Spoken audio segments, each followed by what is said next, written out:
Good evening, everyone. I am Vaishnavi Bhandari, student of TYBA History of Sate College. Dr. Abida Dhumatkar ma'am, HOD of History Department of Sate College, my classmates and other, I welcome you all for a guest lecture on the topic Prakrut Apabhransh, the mother of modern Indian vernacular by Dr. Mahavir Shastri. Now I request Dr. Abida Dhumatkar ma'am to introduce our honorable guest speaker of today's lecture, Dr. Mahavir Shastri. Over to you, Abida ma'am. First of all, on behalf of History Department and Sathe College, welcome to all. First of all, welcome to our honorable guest Mahavir Shastri ji and Honorable Shukla ji of Rashtriya Sanskrit Sansthan, and all of you who have shown interest in the lecture of Mahavir Shastri. Now, our guest speaker for today is a very eminent scholar of Jainology and Prakrut. He's also a scholar of Sanskrit. He's at present HOD of Sanskrit and Prakrut department of Valchanda College, um, Solapur University. And he has also a lion's share in starting the master's course of Prakrut in more people want to join this call Solapur University, which is the only course of Prakrut in Maharashtra, MA course of Prakrut in Maharashtra at present. Um, Mahavir Shastri ji has a versatile career. Apart from his expertise in Sanskrit and Prakrit, he had done courses in printing technology from Pune. He did his MA in Prakrit from Pune University and PhD in Prakrit from Udaipur University. Um, Besides, he has done bachelor's course in journalism, mass media, and communication from Yashwantrao Chauhan University. And he has also authored altogether 14 books in various languages. Our guest speaker for today is a polyglot. He knows many languages. He is an expert of Sanskrit, Prakrut. He also knows, other than that, Marathi, Kannadi's, Tulu, Marwadi, Apabhransh, and he also knows various ancient scripts like ancient and medieval scripts like Modi, Brahmi, and Hale Kannad.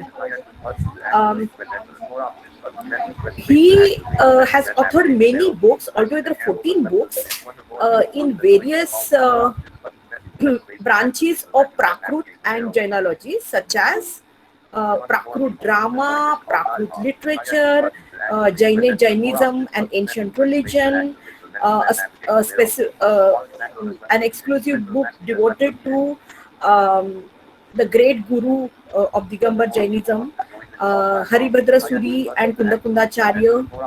Um, he is also associated with um, the age-old two periodicals, Jain Bodh and Prakrut Vidya.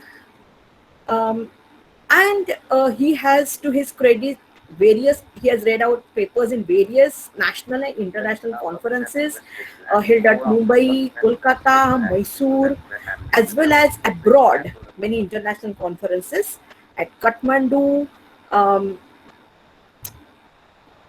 say Canberra, in UK. In UK, he also represented India in a Congress of Religions. He has also got many awards. The notable of them is Jnanapith Award as a Prakrut scholar, and also the Badarayan Award, Badarayan Vyas Award, which is given to the scholars of Sanskrit and Prakrut. So it is really a very remarkable achievement of our honorable guest. Apart from that, he has got many awards from countries other than India, from Kathmandu, etc., Kathmandu, Canberra, and all, as Jain Rakshak. Now, I don't want to spend more time, and now I you all are very keen to listen to his lecture. So now I, for 1 minute, I hand over to Vaishnavi. Vaishnavi? Thank you, ma'am. Now I request our honorable guest speaker, Dr. Mahavir Shastri sir, to start his lecture.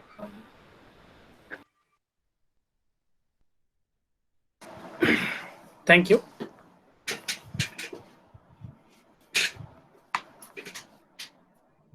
नमस्कार। आज के इस कार्यक्रम हेतु उपस्थित सभी विद्वानों का हार्दिक स्वागत। जैसे कि अभी बताया कि साठे कॉलेज मुंबई एक बहुत ही पुराना कॉलेज, जहाँ पर आप इंटरनेट पे जाएंगे, उनके वेबसाइट पे जाएंगे तो आपको पता चलेगा कि अनेक डिपार्टमेंट्स इसमें कार्यरत है। ऐसे इस महाविद्यालय के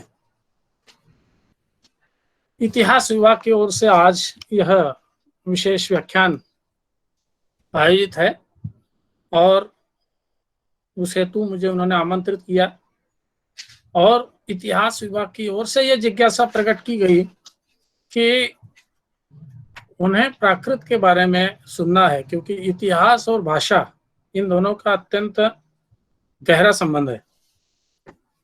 भाषा के माध्यम से इतिहास को जाना जा सकता है और इतिहास में अगर झांकना है तो भाषा को जान लेना अत्यंत आवश्यक होता है। इस महाविद्यालय के प्रिंसिपल और सभी लेक्चरर्स, अभी भंडारी जी जिन्होंने मेरा इंट्रोडक्शन कराया, और साथ ही इस विभाग की विभाग अध्यक्ष डॉक्टर अबीदा धुमटकर जी, जिनसे कई दिनों से वार्तालाप हो रहा है और गत 3-4 दिन से कंटिन्यूस फॉलोअप में है।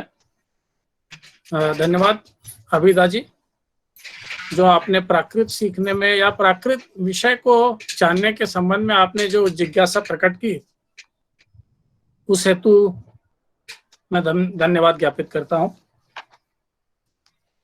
बहुत ही भारत देश का एक अत्यंत महत्वपूर्ण ऐसा विषय है जो इतिहास के पन्नों में छुपा हुआ है, अत्यंत महत्वपूर्ण है, लेकिन बहुत कम लोगों को मालूम है।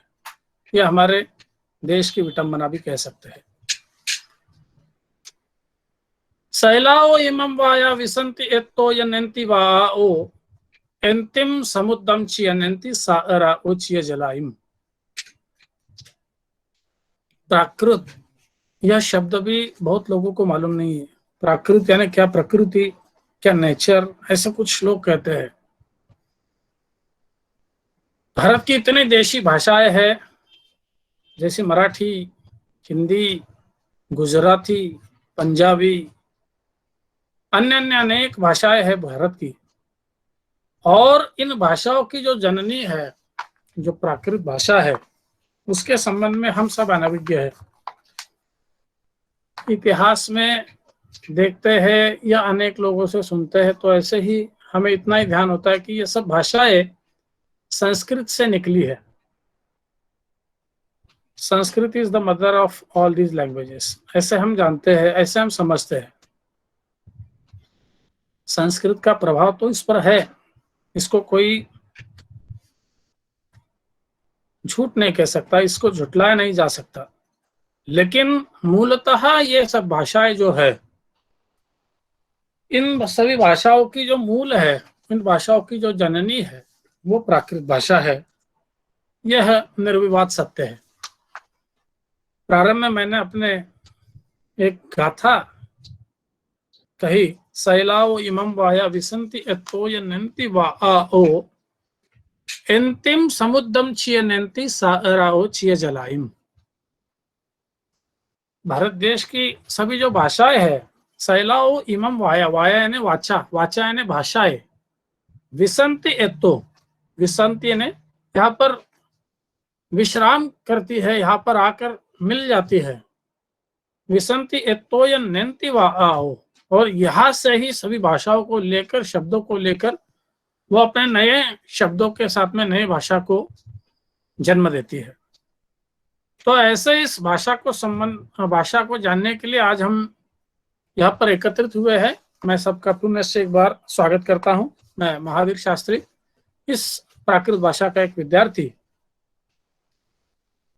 तो इस भाषा को जब हम देखते हैं तो प्राचीन काल से इसका इतिहास, अभी धुमटकर मैडम जी कुछ शब्द कह रहे थे कि लिपि शास्त्र के संबंध में, जैसे प्राचीन लिपियां ब्राह्मी, हड़े कन्नड़ या खरोष्टी आदि आदि अनेक लिपियां हैं, जिन लिपियों के माध्यम से अगर हम अध्ययन करते हैं तो हमें जान पड़ता है कि प्राकृत यह भाषा कितनी प्राचीन है।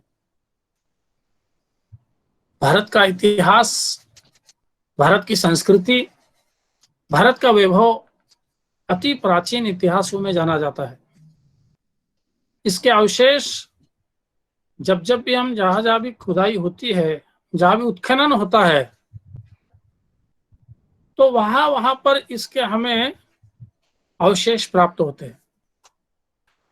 हड़प्पा संस्कृति के बारे में आप सबको मालूम ही है, सुना है, इतिहास विषय के सभी ज्ञाता है, अभ्यासक है। तो हड़प्पा संस्कृति का भी जब अभ्यास किया तो उसमें भी कुछ ऐसे लिपियों का अभ्यास मिला है, उल्लेख मिला है, और लेकिन उसमें भाषा भी प्राकृत भाषा की है उल्लेख प्राप्त होता है। वो तो 4000-5000 वर्ष प्राचीन संस्कृति है। साथ ही उसके पश्चात हम देखते हैं तो भगवान महावीर या महात्मा गौतम बुद्ध, इन दो विचारकों ने भारत के संस्कृति पर बहुत गहरा प्रभाव डाला है। जैन संस्कृति 24 तीर्थंकरों को मानती है, तो भगवान ऋषभ देव से लेकर भगवान महावीर तक 24 तीर्थंकर हुए। उन्होंने अपने भाषा का, अपने व्याख्यान का, अपने प्रवचन का, अपने दिव्य वाणी का जो माध्यम चुना वो प्राकृत भाषा ही चुना। क्यों प्राकृत भाषा चुना? क्योंकि इसका भी इतिहास बहुत सुंदर है। मनुष्य ने जब बोलना प्रारंभ किया, उससे पहले पता नहीं चला। हम देखते हैं कि हमारी प्राचीन संस्कृति जो है, जंगलों में हमारे पूर्वज निवास करते थे, तो वो जब वहां निवास करते थे तो उन्होंने पहले देखा कि अपने हाथों से, उंगलियों से एक दूसरे को हाव भाव दिखाते हुए अपने भाषा का एक दूसरे को हम माध्यम बताते हैं। उसके पश्चात उन्हें ये पता चला कि अपने कंठ में कुछ स्वर है, अ आ उ ऐसे कुछ, तो उन स्वरों के माध्यम से एक दूसरे को communication, the man can communicate each other with some certain sounds. तो उसे पता चला कि कुछ आवाज ऐसी है कि उससे हम एक दूसरे को अपने विचारों को अवगत करा सकते हैं। तो उन हाव भाव के बाद आवाज से बने स्वर, स्वर से बने व्यंजन, स्वर के बाद बने व्यंजन, व्यंजनों से शब्द बने, और धीरे धीरे उन अक्षरों के माध्यम से शब्द बने, और शब्दों के माध्यम से धीरे धीरे भाषाओं का जन्म हुआ। तो सबसे पहले ऐसा नहीं कह सकते कि पूरी तैयार भाषा जैसे संस्कृत भाषा ऐसी भाषा है, पूरा उसका व्याकरण परिपूर्ण है, उसको कुछ भी इधर उधर नहीं किया जा सकता। लेकिन प्राकृत भाषा ऐसी भाषाएं है, ये प्राकृत कोई एक भाषा नहीं है, ये अनेक भाषाएं, जगत की जितनी भी जो सहज उत्पन्न हुई भाषा है उसको प्राकृत भाषा कहा जा सकता है। प्राकृतेति सकल जगत जंतु नाम सहजो वचन व्यापार। नवी साधु करके एक बहुत बड़े विद्वान हुए, उन्होंने कहा कि प्राकृत यह भाषा है कि सहज वचन व्यापार के लिए जो भाषा निर्मित हुई, जिस भाषा के माध्यम से सहज लोगों का व्यापार होता था, एक दूसरे को कहने सुनने की बातें होती थी, एक दूसरे को कम्युनिकेशन किया जाता था, उस भाषा को प्राकृत भाषा उन्होंने कहा। प्रकृति यत्र तत्र स वा प्राकृतम, जिसमें प्रकृति, इस नेचर का जो मिश्रण है, सहज शब्द जहां पर उत्पन्न हुए हैं, ऐसी जो भाषा है, प्रकृति ही जिसका अपना स्वरूप है, वह भाषा ही प्राकृत भाषा है। तो यह भाषा, प्राकृत भाषा, जन सामान्य की भाषा थी, general public. This is the language of common people. जैसे राजा महाराजाओं ने बाद में संस्कृत भाषा को अवगत किया, उसको स्वीकार किया, लेकिन जो जनरल पब्लिक थी, जो जनसामान्य थे, कॉमन पीपल जो थे, तो उन्होंने इस भाषा को छोड़ा नहीं और उन्होंने इसी भाषा को ग्राह्य करते हुए इस भाषा के माध्यम से अपना वचन व्यापार तब भी रखा, समय समय पर रखा, और आज भी हम उसी भाषा को, जो आज मैं भाषा बोल रहा हूँ, ये हम कहते हैं हिंदी, लेकिन ये भाषा भी प्राकृत भाषा ही है, क्योंकि इसका बदला हुआ रूप है। विसंति एतो वो नंति वाव, ये बदल अपने रूप में बदल करके आए हुए घटना के अनुसार उसको स्वीकार करते हुए जो भाषा स्वीकार करके आगे चलती है, उस भाषा को प्राकृत भाषा कहते हैं। इसीलिए कहते हैं कि जो अकड़ता है वो टूट जाता है और जो झुकता है वो चलता रहता है। तो प्राकृत भाषा इसीलिए प्रवाहित हुई, चलती रही, क्योंकि इसने समय समय पर जितनी भी भाषाएं आई, जितने भी आक्रमण आए, सबके शब्दों को ग्रहण किया, जो आसान था उसको स्वीकार किया और फिर आगे चलते बने। तो इसीलिए यह प्राकृत भाषा जो है प्रचलन में भी आई और इस भाषा को सबने स्वीकार भी किया। जैसे कि मैंने अभी उल्लेख किया कि भगवान महावीर हो या महात्मा गौतम बुद्ध जी ने इस भाषा को अपना माध्यम इसीलिए चुना क्योंकि जनसामान्य की भाषा है और यह भाषा सबके समझ में आ सकती है। आज अगर मैं यहाँ पर सबके, आप सब बैठे हैं, हम सब के बीच में जर्मन भाषा में बोलने लगूं, जापानीज भाषा में बोलने लगूं, तो किसी के कुछ ध्यान में नहीं आएगा। कुछ कुछ शब्द समझ में तो आ जाएंगे, नहीं ऐसी बात नहीं, ये कुछ लोगों को समझ भी आ सकता है, लेकिन आपके साथ मुझे कनेक्टिविटी अगर बनानी है, मैं जो बोल रहा हूँ आपको अगर सुनाना है और आपका रिस्पांस मुझे अगर प्राप्त करना है, तो जो जनसामान्य की सबकी अपनी जो भाषा है उसमें बोलना अत्यंत आवश्यक है। इसीलिए भगवान महावीर और महात्मा गौतम बुद्ध जी ने इसी भाषा को चुना और ये दोनों ने ही प्राकृत भाषा में ही अपने व्याख्यान दिए, प्राकृत भाषा में ही अपने प्रवचन दिए। उस भाषा को प्राकृति कहा जाता था। उत्तर में बाद में इसको अर्धमागधी कहा गया और महात्मा गौतम बुद्ध जी के व्याख्यान को पाली भाषा का नाम दिया गया। जो त्रिपिटक रचनाएं हुई उसको बाद में बहुत आगे वाले आए हुए काल में इस भाषा को पाली का नामकरण हुआ है, लेकिन मूलतः इसको देखते हैं तो इस भाषा को प्राकृत भाषा ही कहा गया है। मैं पिछले साल ही नेपाल की यात्रा में था, 2 साल पहले, तो उस समय वहां पर जाने के बाद वहां की उल्लिखित भाषा हो या वहां के लिपियों पर, वहां के शिलालेखों में अभ्यास करने के लिए वहां गया था। तो वहां का जो कल्चर, वहां की भाषा जो देखी, अभी भी प्राकृत भाषा से जुड़ी हुई भाषाएं है। नेवारी जो भाषा है, ऐसे ही जैसे भारत की हिंदी भाषा, उसी प्रकार से उसी प्रकार के शब्द उसमें पाए जाते हैं। तो इस प्रकार से भारत हो, और भारत से आज हम पाकिस्तान कहते हैं, लेकिन वो भी किसी काल में भारत का ही एक अंश था, अंग था।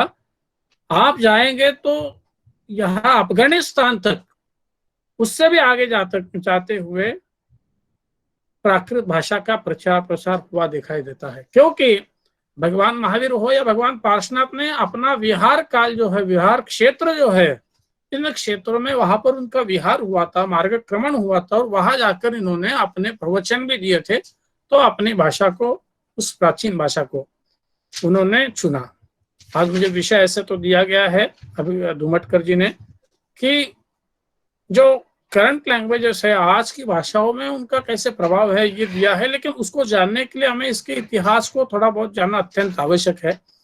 तो उस प्रकार से, उस माध्यम से मैं इसको प्रवाहित कर रहा हूँ, आगे ले रहा हूँ। तो भगवान महावीर के पश्चात भी उनकी आचार्य परंपरा जो थी, उन्होंने भी गणधर परंपरा, उन्होंने भी इस भाषा को ही अपना माध्यम बनाया है।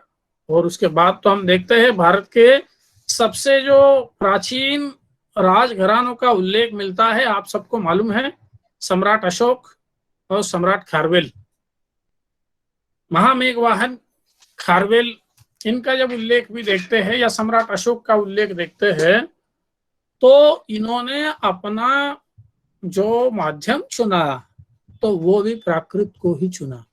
आज से करीब 2200 वर्ष पूर्व, 2300 वर्ष पूर्व सम्राट अशोक का काल हो, हिस्टोरिक, इसके डिटेल में मैं जाऊंगा नहीं, लेकिन उस समय में आज हम पाते हैं कि पूरे भारतवर्ष में सम्राट अशोक के शिलालेख अलग अलग जगह पर लिखे हैं।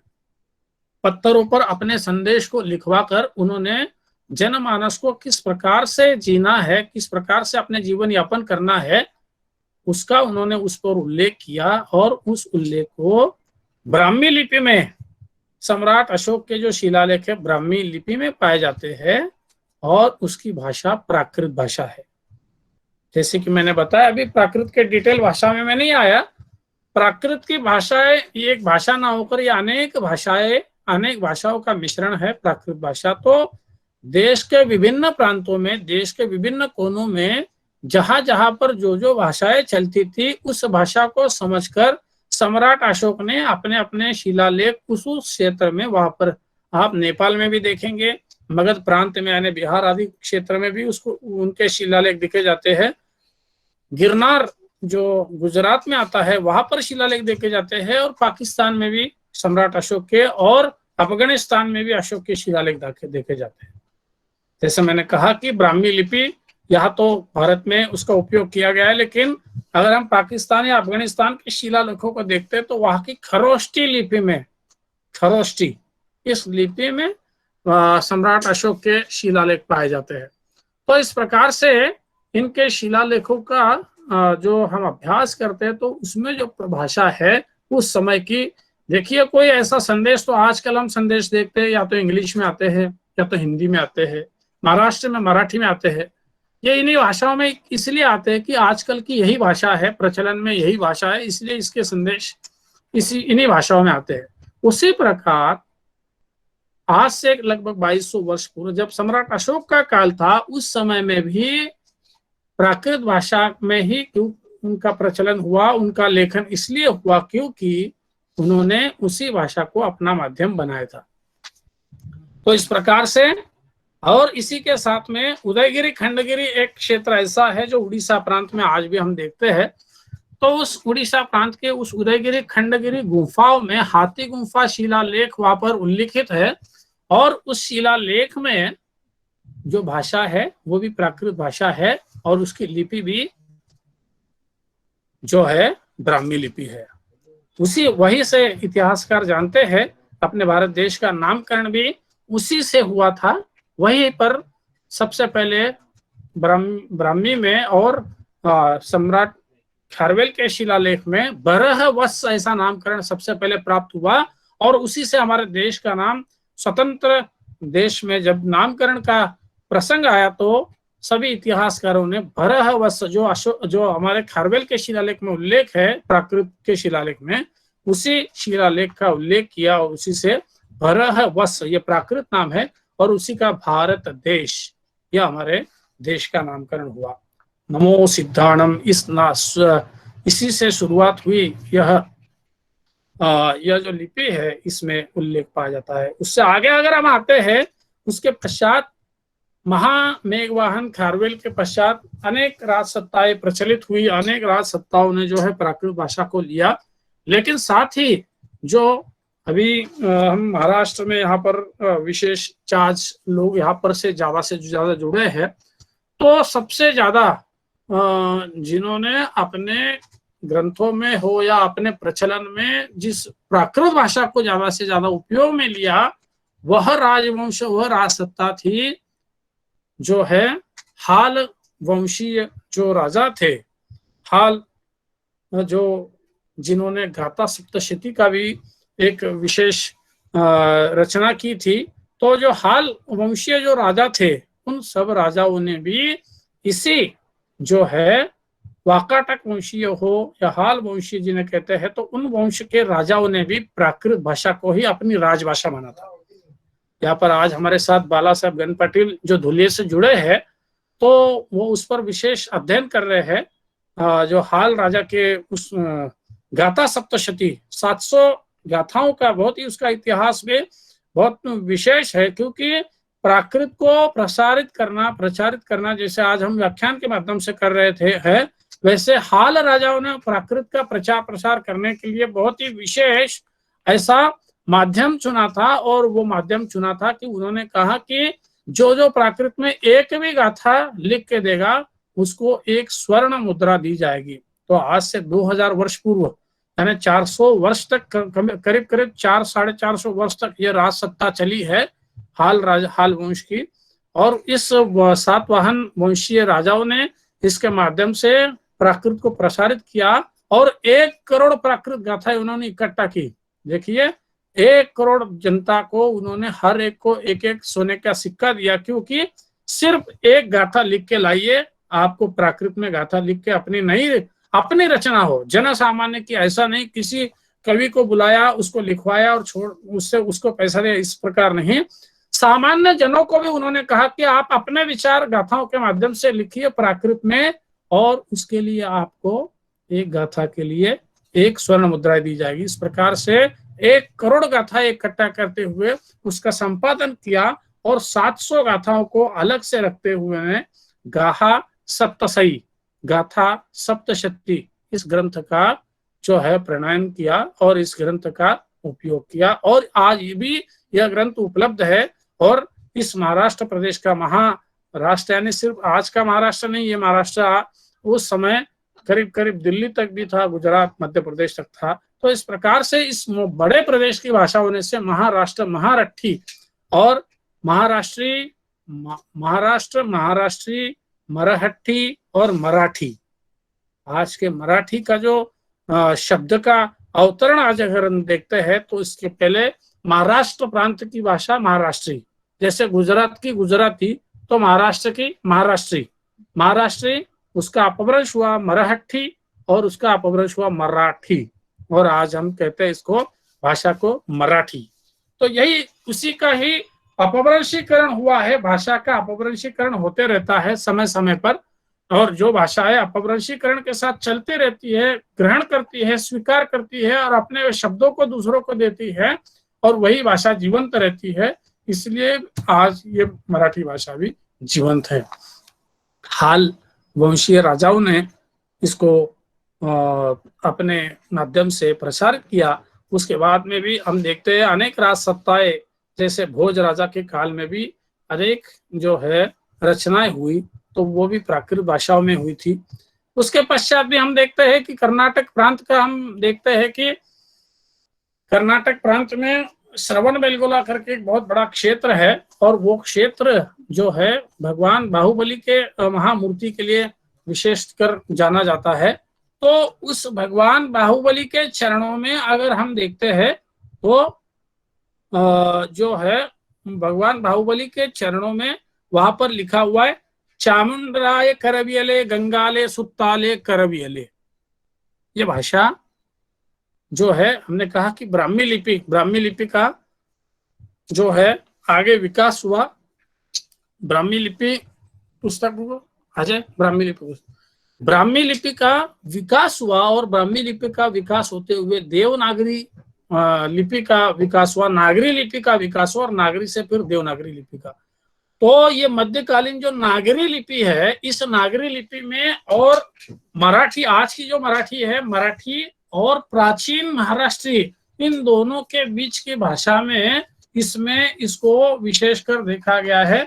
और इसमें लिखा है चामुंडराय करवियले गंगाले सुत्ताले करवियले, यानी चामुंडराय ने इसे करवाया और गंग के सुत ने यानी पुत्र ने इसको करवाया। तो इस प्रकार से जो मैं कह रहा था कि ब्राह्मी लिपि में जो है अनेक हमारे प्राचीन अवशेष मिलते हैं, लेकिन उसके बाद में जैसे मैंने कहा कि ब्राह्मी लिपि के बाद में नागरी लिपि का अवतरण हुआ, उसी का परिवर्तन हुआ। जैसे भाषा में परिवर्तन हुआ वैसे लिपि में भी परिवर्तन हुआ, और इस लिपि परिवर्तन के साथ साथ आज जो है वो नागरी लिपि में लिखा। इसीलिए कर्नाटक के सुदूर, आज देखते हैं बेंगलोर यहाँ से कितनी दूर है, महाराष्ट्र से, मध्य देश से, लेकिन फिर भी वहां पर भी प्राकृत भाषा में बीच की अपभ्रंश मराठी प्राकृत में और नागरी लिपि में इसका उल्लेख मिलता है। तो वहां तक भी इसके मूल मिलते हैं। अनेक ग्रंथों का तो मैंने अभी उल्लेख नहीं किया है,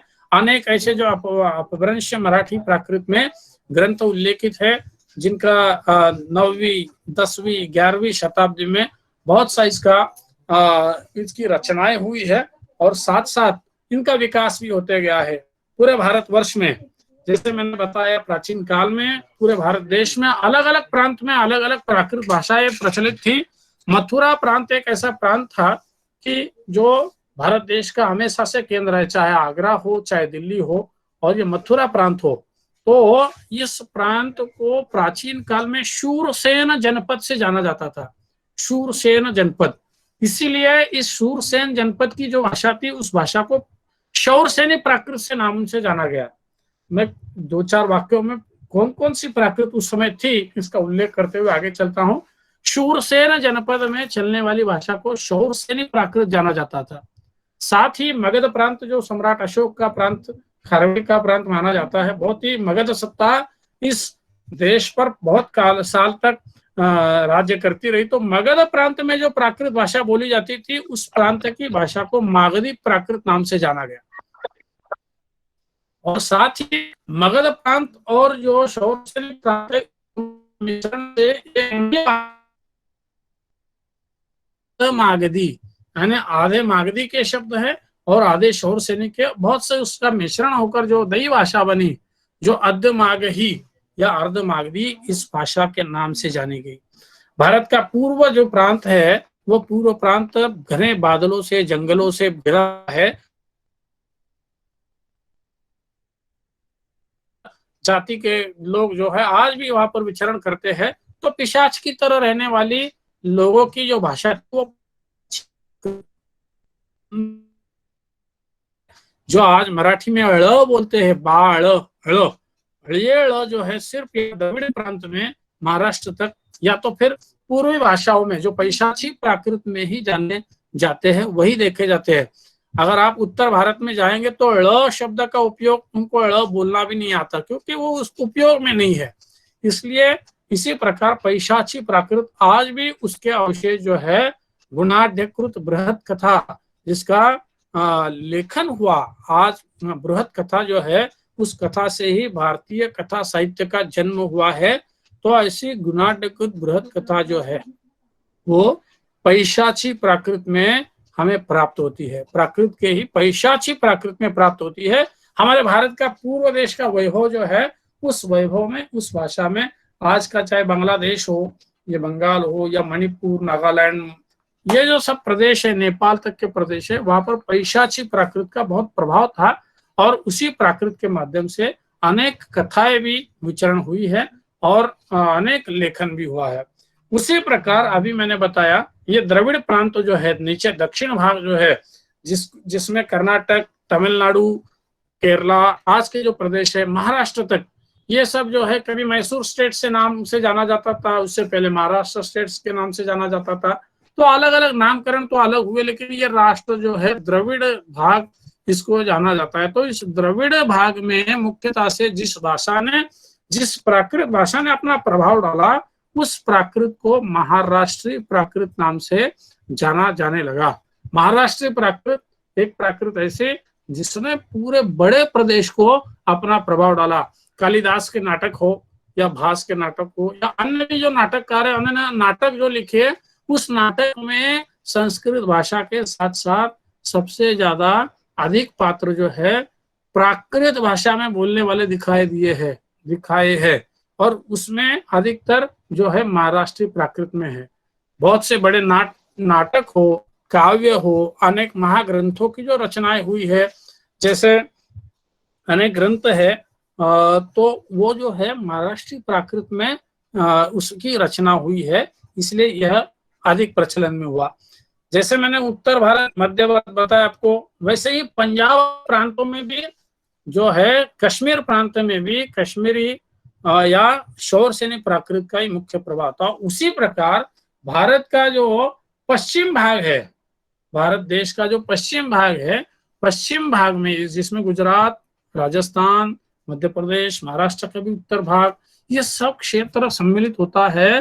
तो इस क्षेत्र में विशेषकर जो प्राकृत प्रचलित हुई उस प्राकृत में महाराष्ट्रीय और शौरसेनी इसका मिश्रण हुआ और मिश्रण होके वहां पर अपभ्रंश प्राकृत ने विशेषकर विकास किया। और इस अपभ्रंश के प्राकृत के माध्यम से ही हमारे आज की जो गुजराती हम जानते हैं, मारवाड़ी भाषा जानते हैं, हिंदी भी भाषा जानते हैं, ये सब भाषाओं को जन्म देने वाली यही अपभ्रंश प्राकृत है।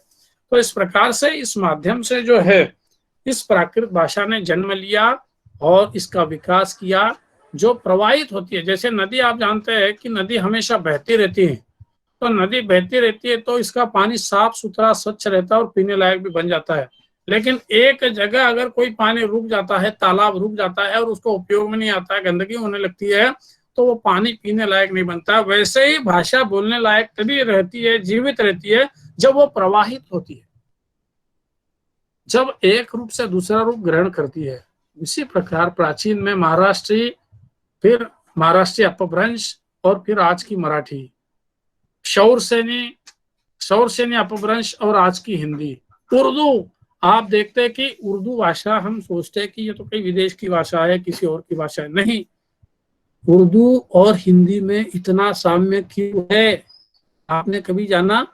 अनेक शब्द जो है, अधिकतर जो लहजा, बोलने का लहजा, उनके बोलने का तरीका अलग हो सकता है, शब्दों का भंडार वहां से विदेश, उस प्रदेश से आया हुआ उसमें मिश्रित है, लेकिन मूल जो है उसका जो है शौरसेनी ही उसका मूल है। इसीलिए उस भाषा को भी हम सहज जान पाते हैं, पहचान पाते हैं, पकड़ पाते हैं। कई लोगों की यह धारणा थी कि उर्दू भाषा का प्रभाव होकर हिंदी भाषा बनी और वही है, यह भ्रम है।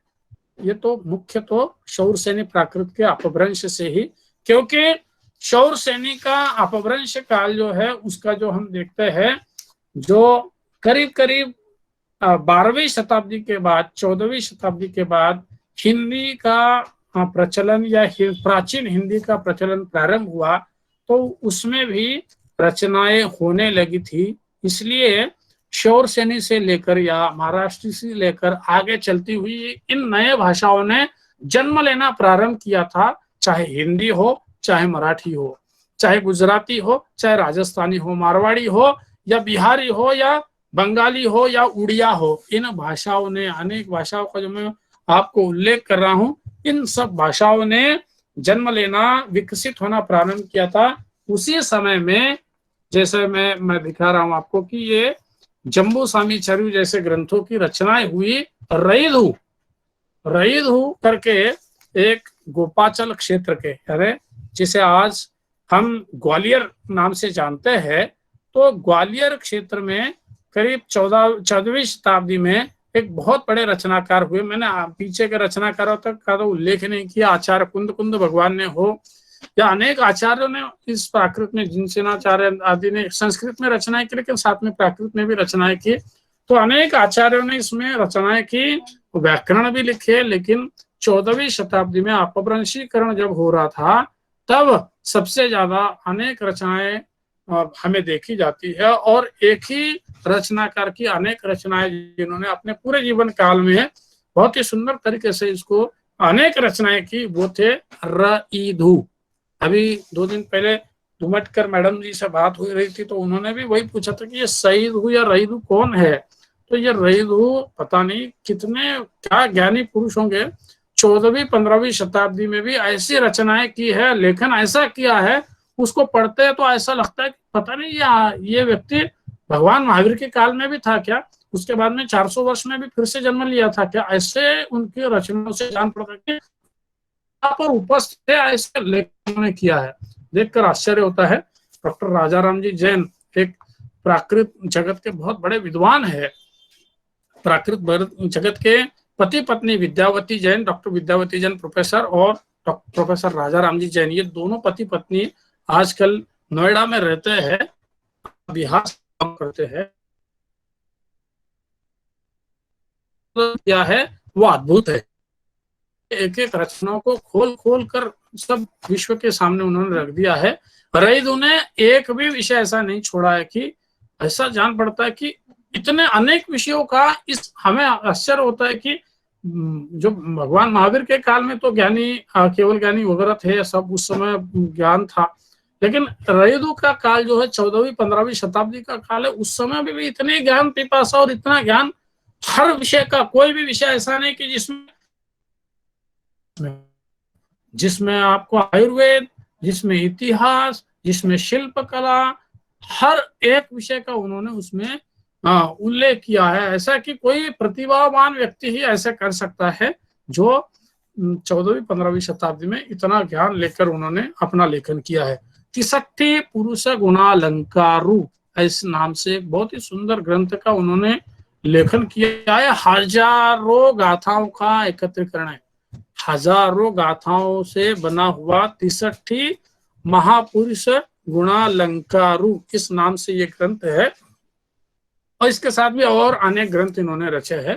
तो तिसठी ये मैं जो ग्रंथ उल्लेख कर रहा हूँ, यही हजारों गाथाओं का, हजारों अपभ्रंश में लिखी हुई गाथाएं है, कड़वक है, बड़े बड़े उन्होंने उल्लेख किया। और ऐसा पढ़ते तो ऐसा लगता क्या सुंदर वर्णन किया है। एक मैंने जम्बू स्वामी चरियू पर उनके लेखन किया है, अभी मैं दिखा रहा था आपको, जम्बू स्वामी चरियू, जम्बू स्वामी जी का चरित्र उन्होंने लेखन किया है, बहुत ही सुंदर तरीके से उसमें लेखन करते हुए उन्होंने उसको लिखा है। तो इस प्रकार से एक मैं दिखा रहा हूँ आपको, अगर आप इसमें जाएंगे तो आपका पूरा जीवन कम पड़ जाएगा। सिर्फ इनकी रचनाएं आपको देखते जाएंगे, इनका इंट्रोडक्शन भी देखते जाएंगे तो आपका जीवन आपको कम पड़ जाएगा। इतना लेखन इन्होंने किया है, इस प्राकृत भाषा को समृद्ध किया है। इस प्राकृत के अपभ्रंश यानी क्या, किसी भाषा को समयानुसार उसमें जो संस्कार होते हैं उसमें भ्रंशता आती है, भाषा में नए बदलाव जो आते हैं उसको अपभ्रंश कहा जाता है। बदलाव स्वीकार करना भी बहुत बड़ी बात होती है। बड़े मन वाला व्यक्ति ही नए बदलाव स्वीकार कर सकता है, बड़े मन वाली भाषा ही नए बदलाव को स्वीकार कर सकती है। आज हम हिंदी में देखते हैं कि ऐसे अनेक शब्द हैं हम जिनको भूल गए हैं, इंग्लिश शब्दों को ही हम जो है अंग्रेजी के शब्दों को ही इसमें इस्तेमाल में लाते हैं, उसको उपयोग में लाते हैं क्योंकि वो प्रचलन में आ गए हैं। तो हमें कोई बहुत बुरा नहीं लगता है, हम उसको स्वीकार कर लेते हैं। नए भाषा को भी जो है स्वीकार कर लेना, ये भी एक बड़प्पन है। तो इस प्रकार 14वीं 15वीं शताब्दी तक ने स्वीकार किया। 12वीं शताब्दी में ज्ञानेश्वर जी, ये जो इस काल में ज्ञानेश्वर जी ने भी बहुत सुंदर तरीके से इसका उल्लेख किया है कि या लागे प्राकृतम करके अनेक प्राकृत भाषाओं के उदाहरण देते हुए उन्होंने कहा कि यह प्राकृत भाषा एक ऐसी भाषा है कि जनमानस को जानने वाली भाषा है, जनमानस को स्वीकारने वाली भाषा है, जनमानस के चरित्र को स्वीकारने वाली, उनको बताने वाली भाषा है। प्राकृत भाषा में आप देखेंगे तो जैसे अभी भी मैंने उल्लेख किया कि वास्तुशास्त्र, एक ठक्कुर फेरू करके बहुत बड़े विद्वान गुजरात के हुए हैं, उन्होंने वत्थु विद्या जो है बहुत ही सुंदर तरीके से उसका वर्णन किया है। वास्तुशास्त्र, हम कहते हैं कि अभी कई लोग कहते हैं कि ये वास्तुशास्त्र कहाँ से आया, ये तो पहले था ही नहीं। बिल्कुल गलत बात है, प्राचीन काल से ये शास्त्र का है। बस इतना ही है कि उसको अपने जीवन को सरलता से जीने के लिए उसको उपयोग में ला सकते हैं, ऐसा शास्त्र ज्योतिष शास्त्र है। एक श्रीधराचार्य जी का एक ग्रंथ में 10वीं शताब्दी के, उनका मैं भाषांतर कर रहा हूँ, बहुत ही सुंदर जो है, उसमें भी हड़े कन्नड़ में लिखा है और कन्नड़ भाषा में, लेकिन उसमें पूरा प्राकृत का वर्णन, प्राकृत के उन्होंने उदाहरण उसमें दिया है। तो इस प्रकार से चाहे ज्योतिष शास्त्र हो, चाहे वास्तु हो, चाहे साइंस हो, विमानों का वर्णन ठक्कुर फेरू, इसमें जो है अपने रईदू का जो मैं आपको बता रहा हूँ, रईदू के ग्रंथ में अलग अलग प्रकार के विमानों का वर्णन आया है। आप देखिए, आज हम कल्पना भी सोचते हैं कि ये नहीं ये कैसे हो सकता है, ऐसे हुआ होगा, कैसे इसका आविष्कार हुआ होगा, लेकिन उसमें अलग अलग तरीके के विमान किस प्रकार से कैसे उड़ाए जाते थे, उड़ा सकते थे, उसका वर्णन उसमें आया है। तो कोई काल्पनिक बात तो होगी नहीं उस समय, या कुछ उन्होंने उल्लेख या उस प्रकार के उदाहरण देखे होंगे, तो उसी प्रकार का उसका वर्णन उन्होंने किया होगा। तो इस प्रकार से जो है आधुनिक हम विज्ञान जो देखते हैं, शून्य का आविष्कार जो देखते हैं, प्राचीन इन शिला लेखों में भी 1, 2, 3 आंकड़ों का वहां पर, मतलब यानी गणित जो शास्त्र था उस समय से महावीराचार्य जी ने, महावीराचार्य करके मतलब ये तो आगे के है, ईस्वी सन के बाद के रचनाकार है, तो उन्होंने भी उसका बहुत सुंदर तरीके से लेखन करते हुए गणित, विज्ञान, वास्तु, ज्योतिष, मंत्र, तंत्र, कथा, काव्य रचनाएं, क्या क्या नहीं किया इन्होंने, सब कुछ रचना करके सिर्फ हमें खोल के देखना है। अनेक आज ताड़पत्र ग्रंथ ऐसे है कि जिनको अभी हमने खोल के भी नहीं देखा है।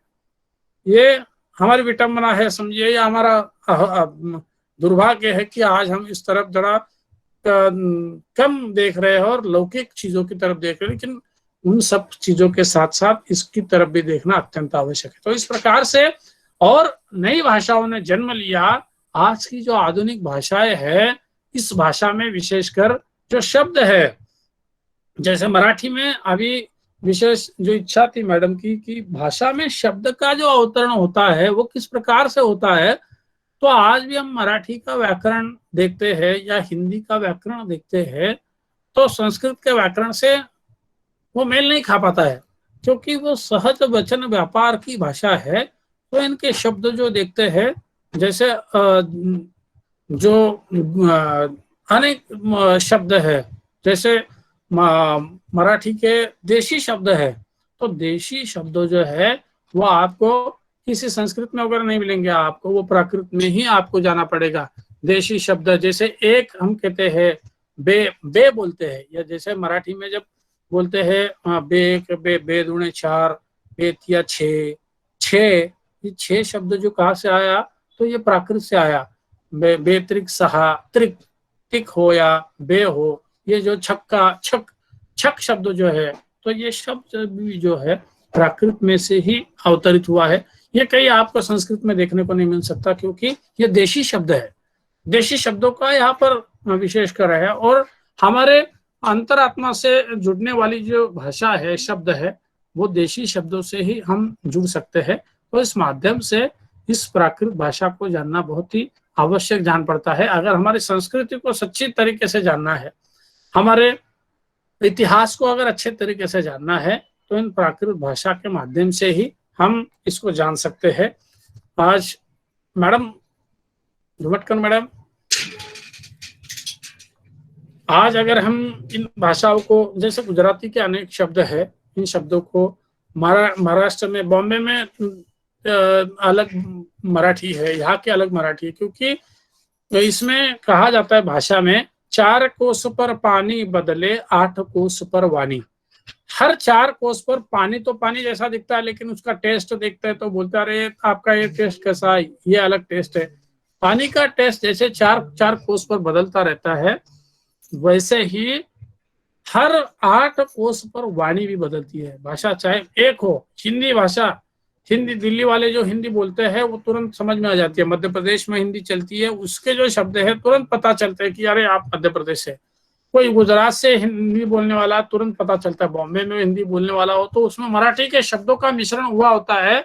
दूसरी भाषा को स्वीकार करते हुए उसको नई भाषा जन्म देने का वो प्रयास करती है, से जो है उसको लेकर चलती है और उस प्रकार से करती है। तो इस प्रकार भाषा एक ही है हिंदी, लेकिन उसके जो तरीके जो है, उसके शब्द जो है, लहजा है, क्योंकि भाषा पर अनेक चीजों का प्रभाव होता रहता है। क्योंकि जैसे पहाड़ी प्रदेश है तो वो आदमी चलते वक्त वो अपने आप ही उसकी सांस फूलते रहती है, तो उसके लहजे में, भाषा के लहजे में भी उसी प्रकार का एक मिश्रण हुआ रहता है, और उस प्रकार से उस भाषा में उसका ही चित्रण देखने को मिलता है। तो इस प्रकार से आज जैसे कोई ठंड प्रदेश है तो ठंड प्रदेश में भी जो भाषा हम देखते हैं तो उसके माध्यम से भी उसको ही उस ठंड का भी प्रभाव उस भाषा पर देखा जाता है। उष्ण प्रदेश है तो उस प्रदेश का वातावरण का प्रभाव उसमें आता रहता है। तो इस प्रकार से भाषा जो है, उसके शब्द जो है, हो या हो बंगाली हो, इन सब में जो है प्राकृत भाषा के वहां प्रदेश के उस प्रदेश के जो उन भाषाओं का मिश्रण, उसका प्रभाव उसमें देखा जा सकता है और उसको सुना जा सकता है। ये प्राकृत एक ऐसी भाषा है जिसको इन्होंने महेश्वर सूर्य जी ने बहुत सुंदर तरीके से कहा, गूढ़त्य देशी संयम सुललियम वन्य ही विरयम रम्यम पाये कौवम लोये कस्सन हियम सुहावी। गूढ़त्व जिसमें गूढ़ार्थ है, बहुत गूढ़ अर्थ भरा हुआ है। देशी संयम देशी शब्दों के साथ है। सुललिय रम्यम अत्यंत रम्य ऐसे लालित्यपूर्ण चीजें इसमें देखने को मिलती है। ज्योतिष वास्तु हमारे सब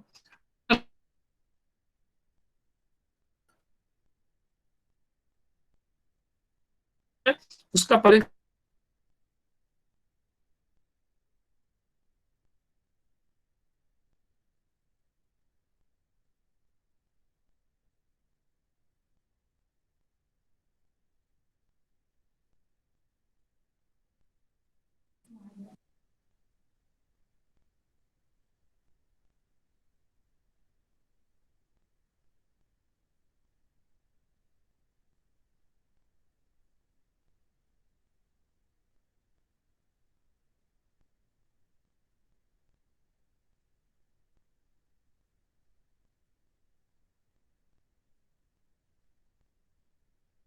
Control D, your microphone is on. Hello sir, सरांचा आवाज येतोय का? नाही येते. आवाज नहीं आ रही है। कोणतरी मेसेज टाकेल सरांना की सरांचं नेटवर्कचा प्रॉब्लेम आहे का?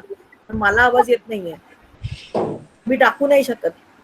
DR Mahavir Chandra Shastri has left the meeting. Vishal Taxale says in chat not audible. Shastri sir left झाले.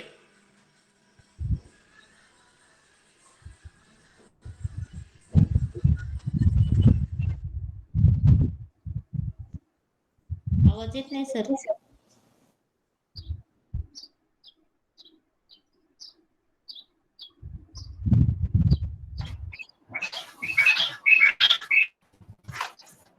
क्षमा चाहता हूँ नेटवर्क के connection Your microphone is on.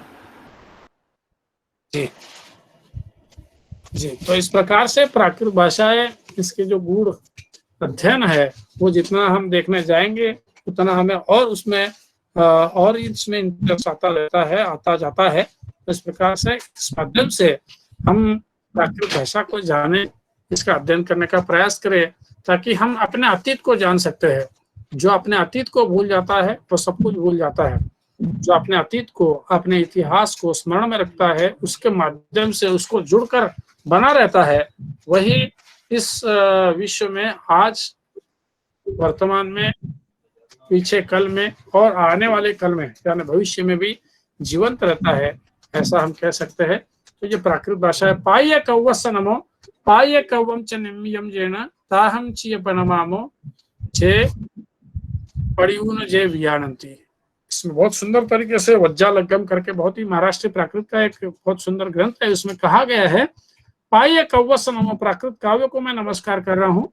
पाह्य कौवम निम्यम Jain, प्राकृत काव्य को नमस्कार कर रहा हूँ। प्राकृत काव्य का जिन्होंने निर्माण किया उनको मैं नमस्कार कर रहा हूँ, और उनको भी नमस्कार कर रहा हूँ जो सुन रहे हैं, प्राकृत भाषा को जान रहे हैं, प्राकृत के संबंध में जहाँ चर्चा हो रही वह उसको भी सुन रहे हैं, उन सबको भी मैं नमस्कार कर रहा हूँ। इस प्रकार देखिए, एक ही गाथा में उन्होंने प्राकृत रचनाकारों को नमस्कार किया, प्राकृत को नमस्कार किया, और आप सब जो आप बैठे हैं यहाँ पर जो उपस्थित है उन सबको भी एक साथ उन्होंने, कवि ने नमस्कार किया। देखिए ये अपनी कला है कि एक ही इसमें गाथा में उन्होंने पूरे प्राकृत को एकत्रित करते उसको नमस्कार किया है। तो इस प्रकार से आप सबको मैं फिर से एक बार पुनश्च एक बार धन्यवाद देता हूँ। साठे कॉलेज जो कि मुंबई का एक बहुत ही जाना माना कॉलेज है, इस कॉलेज के माध्यम से आज का ये व्याख्यान यहाँ पर उन्होंने बोलने का मुझे मौका दिया, और साथ ही प्रिंसिपल माधव राजवाड़े जी, इस साठे कॉलेज के प्रिंसिपल है, उनको भी मैं धन्यवाद देता हूँ। और साथ ही धुमटकर मैडम जिन्होंने मुझे आज बोलने का यहाँ पर विशेष अवसर प्राप्त कराया, तो प्राकृत की चर्चा में, और यहाँ पर उपस्थित सभी जो मेरे प्राकृत प्रेमी है, प्राकृत अध्ययन करता है, प्राकृत शब्दों को पर प्रेम करने वाले हैं, नमोकार मंत्र की भाषा हो या त्रिपिटकों की भाषा हो या इस भारत देश के मूल शिलालेखों की भाषा, उस भाषा पर प्रेम करने वाले सभी प्रेमियों को, सभी अभ्यासकों को फिर से एक बार मैं नमस्कार करता हूँ। लास्ट में इन्होंने कुछ प्रश्न के लिए समय रखा है, तो मैं फिर से एक बार भंडारी जी जो सूत्र संचालन कर रही थी उनको तरफ अपना माइक देता हूँ। भंडारी जी। Thank you, sir, for giving us so much information. I know many of you have questions to ask. So now I request my classmate Shruti Darvi to start question answer round. Over to you, Shruti. Thank you, Vaishnavi. So, if anyone wants to ask any questions or doubt regarding the lecture, you may go ahead and interact with sir. And for that, you need to put your questions in the chat box and not to unmute. You may proceed with your questions. Thank you. Anyone can put their questions in chat box. कोई अपना सवाल कुछ पूछना चाहते हो या कुछ जिज्ञासा हो तो उसके बारे में चैट बॉक्स के माध्यम से पूछ सकते हैं, और किसी को टाइप करना नहीं आता तो बोल सकते हैं, बाकी चैट बॉक्स में डाले तो ज्यादा बेहतर है। जी आशीष जी। विनोद जी, देखिए श्रुती, जर का कोणी रेज हँड केलं ना तर त्या व्यक्तीचं नाव घे आणि त्यांना बोलायला दे। हाँ, ऑलराइट मैम। जिनको सवाल कुछ पूछना हो तो अपना हैंड रेज कर सकते हैं और उस माध्यम से भी पूछ सकते हैं, please. Okay, sir. So we have three of them who have raised their hand. So first is Vinod Modi ji. Sir, you may ask your question. जय जिनेंद्र सर, जैसे संस्कृत का यूट्यूब पे जो ब्लॉग्स होते हैं या जो छंद के बारे में होते हैं वैसे प्राकृत में होना चाहिए। आज तो गोवा पे एक बीच पे कितने सारे जन ने प्रमोट कर रहे हैं, वैसे प्राकृत का यूट्यूब पे होना जरूरी है। आज आदमी सबसे ज़्यादा यूट्यूब देखता है, तो यूट्यूब पे जितना प्रसार कर सकते हैं बेसिक से लेके एडवांस तक, तो हर कोई वैसे उसका लाभ ले सकते हैं। और आजकल ये कोरोना के कारण बहुत जन फ्री है, तो इनको लाभ हो जाएगा। जी जी जी जी, आप पूछ रहे, वैसे बहुत सारे इसके जो वीडियोस है अपलोड हुए हैं, आप देख सकते हैं। यहाँ पर कुछ आशीष जी वगैरह भी कुछ लोग हैं, उन्होंने भी अपने अपने कुछ अपलोड किए हैं। पुलक जी है, तो अनेक लोगों ने इस पे अपलोड किए हैं। हमारा भी ऑनलाइन क्लासेस हमने प्राकृत प्रकाश भर्रुचि जी का बहुत ही सुंदर ग्रंथ है, 2000 वर्ष पुराना, तो उसका भी ऑनलाइन लेक्चर इसमें लिया था। तो ये कर रहे हैं और आपके सूचना के अनुसार और भी इसको बढ़ाएंगे। जी, सीबीएस के 6 स्टैंडर्ड से संस्कृत के किताबें हो रहे हैं। हम 9-10 से है, प्राकृत के 9-10 से है, 9-10 से है। तो उसको पढ़ने वाले लोग चाहिए, आप लोग प्रमोट करेंगे तो उसको वो और ज्यादा बेहतर रहेगा। हम बेस्ट हैंड से हम इधर से दे सकते हैं, लेकिन वहां से लेने वाला भी चाहिए, तो आप उसके लिए भी प्रयास कीजिए। हाँ, और इसका ऐसे आजकल ये जूम चैनल से कैटेगरी वाइज, जैसे हम बेसिक वाले हैं तो इनको बेसिक सिखाने वाला, एडवांस सिखाने वाला, ऐसे क्लासेस आप कंडक्ट करो और प्रमोट करो। और इससे यस, समझ गया मैं। अलग अलग कैटेगरी के अनुसार उसको प्राकृतिक क्लासेस क्या करेंगे। अभी हम 22 तारीख को आचार्य श्री विद्यानंद जी का जन्म जयंती आ रही, तो उस दिन से सामान्य प्राकृत कैसी बोलनी चाहिए, प्राकृत संभाषण, उसकी क्लासेस शुरू कर रहे हैं। उसके भी लिंक आपको देंगे। 22 अप्रैल से हम प्रारंभ कर रहे हैं, नेक्स्ट मंथ के आने वाले महीने में 22 अप्रैल से 3 महीने का ये कोर्स ही जो है वर्कशॉप ही अरेंज कर रहे हैं कि सिंपल प्राकृत भी आप भाषा कैसे बोल सकते हैं, इसके प्राकृत के वर्ड इस्तेमाल करते हुए घर में हर रोज की भाषा में प्राकृत को कैसे इस्तेमाल कर सकते हैं। 22 अप्रैल से शुरू हो रहा है, इसमें आप जरूर जुड़िएगा। जी, next. Can we take next question? Yes, ma'am. Apurva ma'am, may go ahead. Thank you sir, बहुत अच्छा लेक्चर था। मेरा आपसे एक सवाल है। आपने कहा कि कालिदास ने उनके नाटकों में भी संस्कृत और प्राकृत को उन्होंने यूज किया है, तो आप मुझे हमें बता सकते हैं कि जब कालिदास ने उनके नाटकों में प्राकृत भाषा भी यूज की है, तो किसी एक मतलब ऐसे कैरेक्टर्स को उन्होंने प्राकृत भाषा को बोलने का मतलब ऐसे दिया है क्या, किस तरीके से? जी जी, ऐसा है कि राजा और पंडित इन लोगों को उन्होंने संस्कृत का उपयोग दिया है। साथ ही रानी जो है या स्त्री पात्र है, जैसे आप बोल रही है तो स्त्री पात्र है, तो उसमें कालिदास के नाटकों में स्त्री पात्रों को अधिकतर मोस्टली, जब राजा के साथ बात करें तो अलग बात है, लेकिन अलग भाषा में उसको प्राकृत भाषा में ही उसका वार्तालाप है। जैसे विदूषक है या सामान्य लोग है, दासी लोग है, अन्य अनेक पात्र जो है सामान्य पात्र जिसके जो उस नाटक में बहुत महत्वपूर्ण रोल निभा रहे हैं, ऐसे पात्रों को भी, अलग अलग पात्रों को अलग अलग प्राकृत, जैसे मैंने बताया कि महाराष्ट्रीय प्राकृत है या पैशाची प्राकृत है, तो विदूषक को जो पैशाची प्राकृत है, इस प्रकार से अलग अलग प्राकृतों का उसमें उपयोग किया है। जी, बहुत ही एक जो है नाट्य शास्त्र के नियम के अनुसार जो प्राकृत है, जो बोलता था, जिस वर्ग में जो लैंग्वेज चलती थी, उसका उपयोग उन्होंने उसमें किया है। जी, भास के भी नाटकों में इसका वर्णन है। जी, क्या पता चलता है कि प्राकृत ये सामान्य लोगों की भाषा थी और जो संस्कृत थी वो बड़े लोगों के, ऐसे पता चलता है? देखिए कि जैसे कि सामान्य लोगों की भाषा प्राकृत थी, बिल्कुल सही है, लेकिन हर व्यक्ति सामान्य भी होता है और कोई असामान्य, जैसे कोडिंग लैंग्वेज होती है, कोड लैंग्वेज होती है। जैसे हम जनरल तो हम मराठी बोलते हैं, लेकिन कभी कोई कोड लैंग्वेज बोलना हो तो कोई विशेष भाषा का उपयोग करते हैं, तो उसके लिए उन्होंने उस संस्कृत भाषा का विचार किया और वो अलग से, मतलब राजभाषा के लिए। जैसे आज हम मराठी बोलते हैं, लेकिन मेजर जो हमारे जो पत्र होते हैं या कुछ भी ऑफिशियल लेटर्स होते हैं, वो सब इंग्लिश में होते हैं। तो ये हम बोल नहीं सकते कि Marathi is the second language and English is the major, ऐसे नहीं कह सकते। तो वो उस काम, जिस काम के लिए जिस भाषा का उपयोग करना चाहिए, जो प्रचलन में है, उस प्रकार से उसको उसमें लिया गया। तो इसलिए जन सामान्य की मराठी या प्राकृत भाषा थी, और सामान्य के साथ साथ विशेष लोग भी उसको बोलते थे, लेकिन अपने व्यवहार में, जैसे कोई राजकाट में या न्याय शास्त्र में, न्याय ग्रंथों में, उसमें उसको संस्कृत को उपयोग में लाया जा सकता। जी, महावीर जी, जय जिनेंद्र। जी जी सर, जय जिनेंद्र, आशीष जैन, नागपुर से।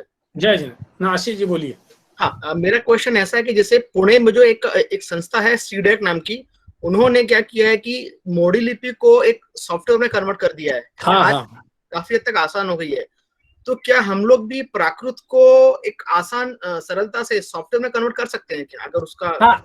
देखिए, ये दो चीजें है, एक भाषा, दूसरी लिपि, है ना। जैसे इंग्लिश भाषा है और उसके रोमन लिपि है, तो ब्राह्मी लिपि के लिए ऐसा किया जा सकता है, और प्राकृत जैसे संस्कृत के बहुत से सॉफ्टवेयर हुए हैं, उस प्रकार उस तर्ज पर प्राकृत के लिए कुछ सॉफ्टवेयर डेवलप हो रहे हैं, लेकिन अंडर प्रोसेस है, अभी भी वो कर सकते हैं। तो जो ब्राह्मी लिपि के लिए अभी मैंने आपको बताया था कि एक ब्राह्मी लिपि का मैंने पुस्तक प्रकाशित की है, और भारतीय ज्ञानपीठ से भी प्रकाशित हुई है। तो उस ब्राह्मी लिपि के लिए आप उसको उपयोग में ला सकते हैं, और उसको उपयोग में उसके लिए कर सकते हैं। तो वो पुस्तक आप भारतीय ज्ञानपीठ से भी प्राप्त हो सकती है, और उसको हम डेवलप कर सकते हैं। उसको डेवलप करने के कुछ लोग प्रयास कर रहे हैं, और हम भी उनको सहयोग करते हैं, उसको डेवलप कर सकते हैं। जी, ओके। सर, एक सवाल है, जो दिस अपभ्रंश has also got regional variations, Shauraseni अपभ्रंश, महाराष्ट्रीय अपभ्रंश, तो उसमें कुछ ऐसे मिसाल देके आप बता सकते हैं कि ये वर्ड जो है शौरसेनी में ऐसा आता है, और मतलब शौरसेनी अपभ्रंश में ऐसा है, महाराष्ट्रीय अपभ्रंश में ऐसा है, या फिर कोई जो अपभ्रंश का वर्ड है जो जो प्राकृत, महाराष्ट्रीय प्राकृत का वर्ड महाराष्ट्रीय अपभ्रंश में कैसा कन्वर्ट हुआ, और ज्ञानेश्वरी की मराठी में कैसा कन्वर्ट हुआ, या फिर अपभ्रंश का ज्ञानेश्वरी के मराठी पे क्या असर है, ये जरा जानना चाहती हूँ। और दूसरी बात है कि ये जो साउथ इंडियन लैंग्वेजेस है ना, द्राविडियन लैंग्वेजेस, उनकी भी कोई द्रविडियन प्राकृत ऐसी होती है क्या, इतना मैं जानना चाहती हूँ। जी, आपने 3-4 सवाल एक साथ पूछे, कोई बात नहीं।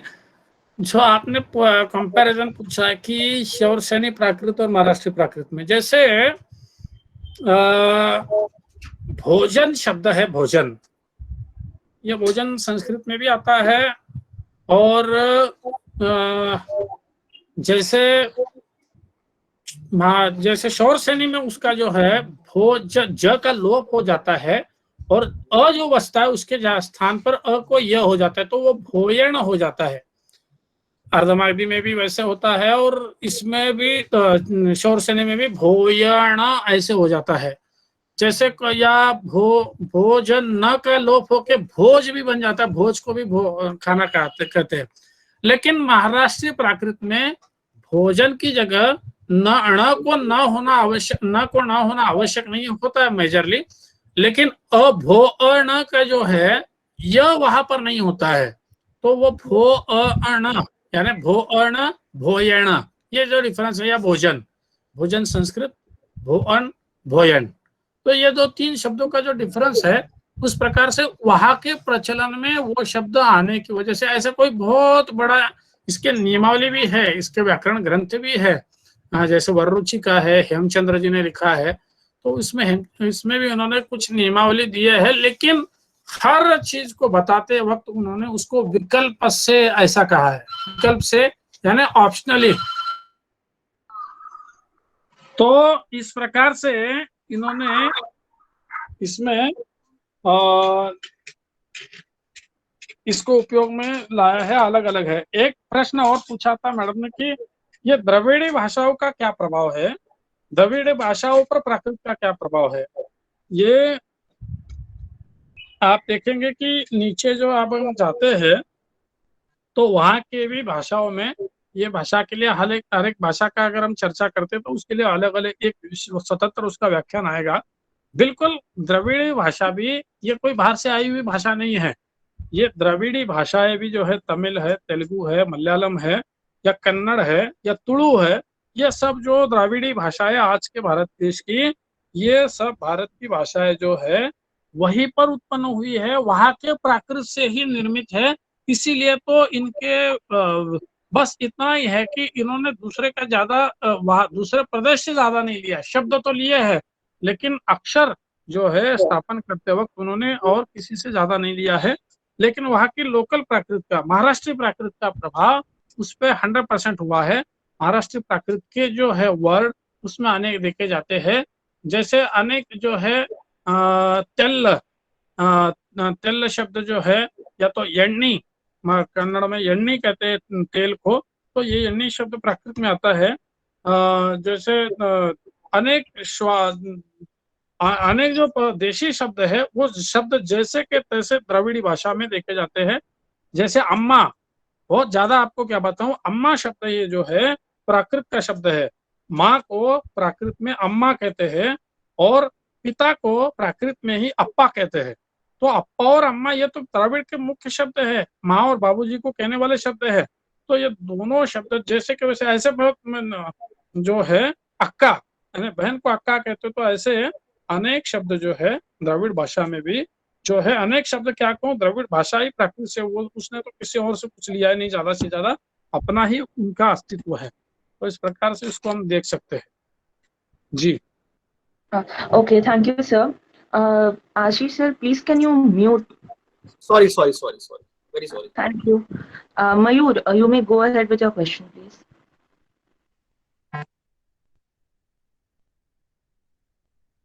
Sir, I wanted to ask about जो आपने रईदू बोला था ना, वो आप एक बार फिर से एक्सप्लेन करोगे क्या?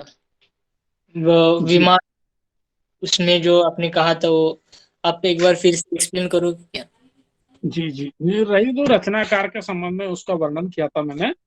14वीं-15वीं शताब्दी के रचनाकार है जिन्होंने 63 पुरुष गुणालंकारु, ये तो बहुत ही हजारों गाथाओं का एक ग्रंथ रचा है, और साथ ही उन्होंने और भी अनेक रचनाएं की है।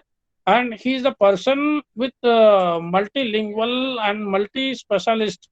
उनको साइंस का भी ज्ञान था, उनको वैदिक शास्त्र का भी ज्ञान था, उनको रत्न शास्त्र का भी ज्ञान था, उनको टेक्नोलॉजी का भी ज्ञान था, उनको भाषा का भी ज्ञान था, उनको शब्दों का, अनेक विषयों का वर्साटाइल पर्सनैलिटी ऐसी ये रचनाकार थे। गोपाचल प्रदेश यानी आज का जो ग्वालियर है, ग्वालियर मध्य प्रदेश, अनेक जगह पर इन्होंने भ्रमण किया है और बड़े राजघराने से या राजघराने से संबंधित ऐसे ये रचनाकार थे। तो इन्होंने टेक्नोलॉजी में, मैंने जैसे बताया, विमानों का, अनेक विमानों का वर्णन, अनेक पत्तों का वर्णन, अनेक पुलों का वर्णन, ऐसे ऐसे चीजों का वर्णन किया है कि देख के लगता है कि बाबा ये क्या आदमी डॉक्टर था, या आदमी इंजीनियर था उस समय का, या कोई लेखक था, या बहुत बड़ा राजा था, या बहुत बड़ा साधु था। ये हम आज पहचानना मुश्किल हो जाता है कि एक एक टॉपिक में अगर वो घुसते हैं तो उतना डीपली उसका नॉलेज बताते हैं। तो ऐसे देख के बहुत ही इंटरेस्टिंग है।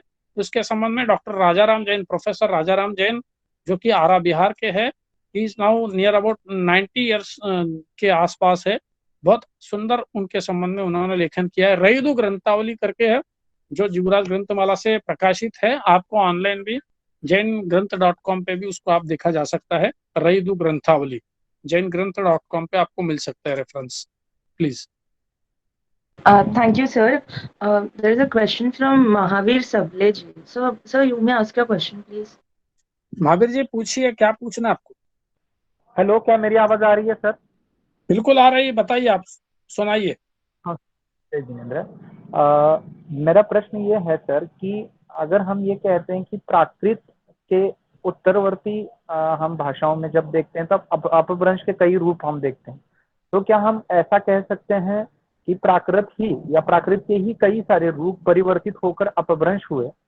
तो क्या आने वाले समय में भी अपभ्रंश से बनी हुई ये आज की जो भाषाएं हैं, जितनी आधुनिक हम भाषाएं कहते हैं, आर्य भाषा कुल, तो क्या इनमें भी इसी तरीके का परिवर्तन हम देखते हैं या हो सकता है? डेफिनेटली हो सकता है, डेफिनेटली होगा। ये भाषा का, इसका अपना स्वरूप ही ऐसा है, प्राकृत भाषाओं का स्वरूप ही ऐसा है कि ये आने वाले नए नए चैलेंज को स्वीकार करती है। जो चैलेंज को स्वीकार करता है उसके साथ बहता है, उसके साथ चलता है, वो आगे बढ़ पाता है, और जो नहीं बढ़ता है वो धीरे धीरे लुप्त हो जाता है, रुक जाता है, खत्म हो जाता है। तो आज पीछे हमने देखा प्राकृत, उसके बाद में हमने देखा अपभ्रंश, आज हम देख रहे मराठी हिंदी, लेकिन आज हम लेखन में देख रहे इमोजी आ चुका है, आज टाइपिंग में अलग अलग चीजें आ चुकी है, बोलने में कितने तो शब्द हमारे जो शॉर्ट टर्म्स जुड़ चुके हैं, और थोड़ा सा एक शब्द भी बोलते हैं तो उसको हम इशारा समझ जाते हैं। तो ये शब्दों में परिवर्तन हुआ है, तो इस प्रकार से आगे चल के भी वो पता नहीं, इसका मराठी का और भी आगे नामकरण अलग आ सकता है, हिंदी का नामकरण आगे चल के आने वाले 200-400 साल में नामकरण बदल सकता है, और उसको बदल कर स्वीकार भी करना चाहिए। तो वही सच्चा है, समय के अनुसार जो बदल स्वीकार कर लेता है वो टिक पाता है, रूप बदल जाता है, लेकिन अंदर की आत्मा तो वही रहती है, प्राकृत की आत्मा तो चलती रहेगी, मूल भाषा की आत्मा चलती रहेगी। जी जी सर, धन्यवाद sir. Thank you, sir. So we have one more question from Nana Said, sir. So you may go ahead.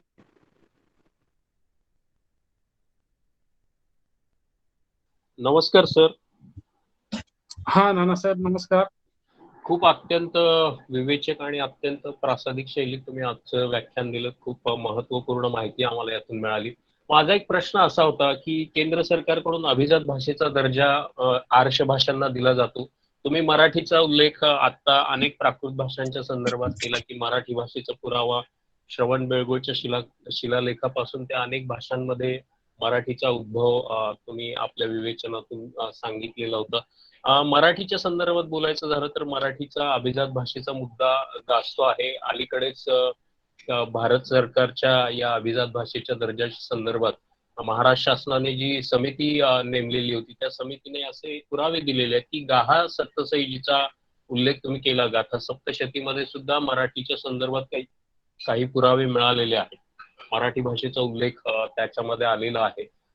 तर मला असं विचारायचं होतं की नेमका अभिजात भाषेचा दर्जा मिळण्यासाठीचे निकष कोणते आहेत? गाथा सप्तशतीमध्ये जर मराठीचे पुरावे मिळत असतील तर अद्याप तो दर्जा का मिळू नये मराठी भाषेला? आणि अभिजात भाषेचा दर्जा मिळाल्यानंतर नेमकं भाषेला काय मिळतं केंद्र सरकारकडून किंवा काय? ठीक आहे, छान प्रश्न तुम्ही विचारलेला आहे. चांगला प्रश्न विचारलेला आहे की अभिजात भाषा म्हणजे काय, की अभि सहज जन्मलेली जी भाषा असेल आणि त्याला सर्टन कालावधी असेल, म्हणजे सर्टन कालावधी म्हणजे इतकी प्राचीन असेल की साधारण 1000 वर्षापूर्वीची जर भाषा असेल तर सध्या संस्कृतला असेल किंवा मल्याळमला असेल, त्या काही सर्टन 2, 3, 5 भाषांनाच त्याला अभिजात भाषेचा दर्जा दिलेला आहे. तर त्यासाठी मराठीने प्रयत्न जो केलेला आहे, खूप उशिरा प्रयत्न केलेला आहे. कारण मराठी भाषा ही अभिजात भाषा दर्शवण्यासाठी त्याच्यासाठी जे निकष लावले होते त्या निकषामध्ये उतरताना नंतर असं लक्षात आलं की त्यामध्ये प्राकृतचं कोणीच नव्हतं. त्यामध्ये काही संस्कृतचे आणि काही मराठीच्या लोकांनी त्यामध्ये ते प्रयत्न केले. पण त्याला दाखले देत असताना फक्त त्यांनी गाथा सप्तशती किंवा श्रवण बेळगोळचे वगैरे दाखले दिलेले आहेत, पण फार लिमिटेड दाखले दिले गेले आहेत. पण प्राकृतच्या काही स्कॉलर्सना त्यात जागा दिली असते किंवा लक्षात आलं असतं तर अजून जास्त त्यात दाखवता आलं असतं. हा एक झाला एक बाजूचा प्रश्न. पण त्याबरोबर एखादी गोष्ट पटवून सांगत असताना सांगितल्यानंतर समोरच्याने स्वीकार करायची की नाही किंवा किती कालावधीत स्वीकार करायचं हा समोरच्याचा प्रश्न आहे. त्याच्यामध्ये काही प्रश्न ते काढू शकतात, तर त्या पद्धतीने तो सारा खेळ चालू आहे त्याच्यामध्ये. तर पण निश्चितच मराठी ही अभिजात भाषा आहे. तुम्ही म्हणताय तुमची भावना आणि तुमच्या पद्धतीने जे डोक्यात विचार आहेत की मराठी, आजची मराठी, अपभ्रंश मराठी, त्याच्या अगोदरची चामुंडरायच्या काळातली मराठी आणि गास तसं म्हणजे 2000 वर्षाच्या कालावधीची मराठी, ह्याच्यामध्ये परिवर्तन झालेले आहे. तर ते परिवर्तन स्वीकार करण्यासाठी त्यांना बाध्य करणं अत्यंत आवश्यक आहे. तर ते परिवर्तन होण्याची भाषा कसं, आता बाकीच्या ज्या भाषा त्यांनी दिलेल्या आहेत अभिजात, त्याच्यामध्ये परिवर्तन नव्हतं, जसाच्या तशा आहेत. ते वापर सुद्धा नाही आहेत काही ठिकाणी, पण त्या जसाच्या तसा असल्यामुळे त्यांनी पटकन त्याला स्वीकार केला. पण त्याच्यासाठी विश्वासपात्र दाखले आणि विश्वासपात्र त्या पद्धतीने त्याला पटवून देण्याची जी पद्धत आहे तर ती आवश्यक आहे. आणि या भाषेचा दर्जा मिळाल्यावर काय फायदे होतील, तर अभिजात भाषेचा दर्जा एकदा मिळाल्यानंतर भारत सरकारच्या विविध जे उपक्रम चालतात भाषाच्या दृष्टीने किंवा संस्कृती मंत्रालय जे आहे किंवा मानव संसाधन मंत्रालय जे आहे, शैक्षणिक मंत्रालय, या मंत्रालयाच्या अंडरमध्ये अनेक ठिकाणी त्याला काही काही करोडो अरबो रुपयाचे फंड्स आहेत की जेणेकरून त्या भाषेचे जतन व्हावं त्याच्यासाठी म्हणा, म्हणजे काही संशोधन केंद्र उभा करणे किंवा त्याच्या विद्यार्थ्यांना काही विशेष प्रमोट करणं किंवा त्याच्या प्रचार प्रसारासाठी विशेष असं वेगवेगळे उपक्रम करणं, सांस्कृतिक कार्यक्रम करणं. तर या सर्वांसाठी या अभिजात भाषा दर्जा मिळाल्यावरच ते सगळ्या गोष्टी प्राप्त होतात. आणि जतन करण्यासाठी आता जे आहे इंटरनॅशनल लेवलला सुद्धा त्यांनी सूचना दिलेल्या आहेत की भारतामधल्या ज्या भाषा आहेत त्या प्राकृताच्या भाषेत, तर याला तुम्ही नीट जतन करा. अजूनही कितीतरी ग्रंथ अप्राप्य आहेत ते म्हणजे प्रकाशित आहेत तर ते करा. तर त्याच्यामध्ये त्यांनी मराठीचा सुद्धा आणि महाराष्ट्रीय प्राकृतचा सुद्धा विशेष उल्लेख केलेला आहे. तर त्याचा फायदा आपल्याला होऊ शकतो. त्यामुळे तुमच्यासारख्या युवकांनी त्याच्यामध्ये प्रयत्न केले आणि त्याच्यामध्ये सहयोग केला आणि त्याच्यामध्ये प्रयत्नशील राहिलं तर नक्कीच भाषेचा दर्जा मिळून जाईल. अजून काही त्यांचे जे क्युरीज आहेत ते कम्प्लीट केले की आपल्याला त्या भाषेचा दर्जा मिळून जाईल आणि नक्कीच भविष्यामध्ये राजकीय परिस्थिती सुद्धा काही वेळा त्यामध्ये कारणीभूत ठरते. तर त्या सगळ्या गोष्टी मॅच होऊन गेल्या की अभिजात भाषा दर्जा मिळून जाईल आणि त्याचा उपयोग सर्वांनाच होईल, महाराष्ट्रालाही होईल. जी. Thank you, sir. So I guess Vinod sir has one more question. Vinod ji. मुझे ये कहना है, अगर हमको प्राकृत फेमस करना है तो जो संस्कृत के छंद या स्तोत्र है, जैसे सुप्रभात स्तोत्र, तांडव स्तोत्र, सरस्वती स्तोत्र, इसको वही छंद रहेवे मगर उसमें कोई भगवान की स्तुति प्राकृत में रहेवे, तो बच्चे से लेके सब जन उसको जल्दी अडप्ट कर ले और थोड़ा बहुत प्राकृत को हम जल्दी अडप्ट कर सकते हैं. जी जी जी विनोद जी, आपकी भावना बहुत सही है. आपकी सूचना भावना दोनों में स्वीकार करता हूँ. और कुछ इसके संबंध में स्तोत्र वगैरह यूट्यूब पे आप देख पाएंगे, जैसे सरस्वती थुदी इस नाम से है या गोमटे स्तुति इस नाम से भी है और वसगर स्तोत्र ये भी प्राकृत में है. नवग्रह स्तोत्र करके नवग्रह स्तोत्र भी है और भी प्राकृत के अनेक कुछ जो है गाथाएं जो है कुछ कुछ लोगों ने उसमें रिकॉर्ड करके डाला है. लेकिन और भी इसको आपकी सूचना के अनुसार हम कुछ टीम्स तैयार करेंगे. अभी धुमटकर मैडम जी है, उनके मुंबई में कुछ आकाशवाणी के कुछ लोग भी है, तो उनके माध्यम से अगर हम कुछ स्तोत्रों को अलग अलग छंदों में अलग अलग गायन में अलग अलग वाद्य के साथ में अगर बजा के उसको रिकॉर्डिंग करते तो निश्चित ही उसका फल होगा. हम भी कोशिश कर रहे हैं, आप भी जुड़िए और आप भी साथ में करिए. तो हम किसी चीज का प्रचार करना एक व्यक्ति का बस की बात नहीं है. सब मिलकर जब करते हैं तो उसका विकास होता है. तो हम सब मिलकर करेंगे, निश्चित ही इसका विकास होगा. जी, आपकी सूचना स्वीकार है. Okay, thank you, sir. Sir, there was one more question from Sushma ma'am. Yeah. नमस्कार सर, मैं सुषमा बोल रही हूँ जम्मू यूनिवर्सिटी के संस्कृत डिपार्टमेंट से, प्रोफेसर सुषमा देवी गुप्ता. सर, जैसे एक कोस 100 कोस पर पानी बदले कोस कोस पर वाणी, तो जैसे कि भाषाएं और वाणी बदलती रहती है, सृष्टि परिवर्तनशील है, तो भाषाएं भी परिवर्तनशील है। तो इस परिप्रेक्ष्य में वर्तमान में प्राकृत की क्या प्रासंगिकता हो सकती है? दूसरा मैं जानना चाहती हूँ कि जैसे शारदा लिपि में हम काम कर रहे हैं 7-8 वर्षों से, तो माइस के साथ millennium India education foundation new Delhi, उनके डायरेक्टर डॉक्टर उदय काकरू जी हैं। तो जैसे मतलब वर्ल्ड वाइड आर्काइव में मतलब 50 लाख के करीब पांडुलिपियां पड़ी हैं और 80% शारदा स्क्रिप्ट में हैं। क्या प्राकृत में मतलब प्राकृत की कोई स्क्रिप्ट है उस तरह से, और क्या उसमें कोई मैन्युस्क्रिप्ट्स हैं जो मतलब हम लोगों को मिल सकती हैं, तो हम देखें कि प्राकृत में भी कोई पांडुलिपियां हैं, उन पर काम हो सकता है? ये कुछ जिज्ञासाएं मुझे आपका व्याख्यान सुनकर उत्पन्न हुई। जी जी, सुषमा जी बहुत बहुत धन्यवाद ज्ञापित करता हूँ। आपने ध्यान से सुना भी, और ये जिज्ञासा और आप जो काम कर रही है बहुत बधाई की पात्र है। जम्मू यूनिवर्सिटी से कर रही है और दिल्ली के साथ जुड़ते हुए आप काम कर रही है। आपको बहुत बहुत बधाई और बहुत बहुत शुभकामनाएं। आपने कहा कि आप 80% जो है शारदा लिपि में है, आपके यहाँ के आपने जो देखी है। कभी आप साउथ में आएंगी, कभी आप यहाँ का भी दौरा करेंगे तो आपको दिखाएंगे कि हड़े कन्नड़ करके एक लिपि है, जिस लिपि में करीब लाखों पांडुलिपियां है। अच्छा। हाँ, लेकिन एक है कि हड़े कन्नड़ भले ही लिपि हो, लेकिन उसमें भाषा संस्कृत, भाषा प्राकृत, ऐसे अलग अलग भाषाओं में भी, जैसे कन्नड़ भाषा में कन्नड़, संस्कृत, प्राकृत और कुछ कुछ मराठी में, कुछ बहुत कम। तो ऐसे उसकी जो है पांडुलिपियां उपलब्ध होती है। और पांडुलिपियों में भी ताड़पत्र पर खासकर आपके यहाँ उत्तर में भूज पत्र पर भी देखा जाता है, लेकिन दक्षिण में विशेषकर ताड़पत्र पर, ताड़ के पत्तों पर जहाँ पर लेखन हुआ है और दोनों साइड में उस पे लेखन हुआ है। साथ ही मैंने कहा कि 2018 में मैं काठमांडू गया था, तो काठमांडू का अपना जो नेपाल गवर्नमेंट का जो वहाँ का जो उनका पांडुलिपि का कलेक्शन है, हस्तलिखितों का कलेक्शन है, उसको इंडियन गवर्नमेंट ने ही जतन किया है बहुत अच्छी तरीके से। तो वहां पर भी जो है जो है ब्राह्मी लिपि में कुछ, या खरोष्टी लिपि में, या नागरी लिपि में और नेवारी लिपि में, उन मैंने 4 लिपियों में तो वहां पर पांडुलिपियां देखी थी और वहां पर भी उसका वर्णन देखा था। जैसे आपने कहा कि शारदा लिपि में और भी जो है मैंने उल्लेख देखा था, और उसके 2-3 के मैंने कॉपियां भी देखी थी।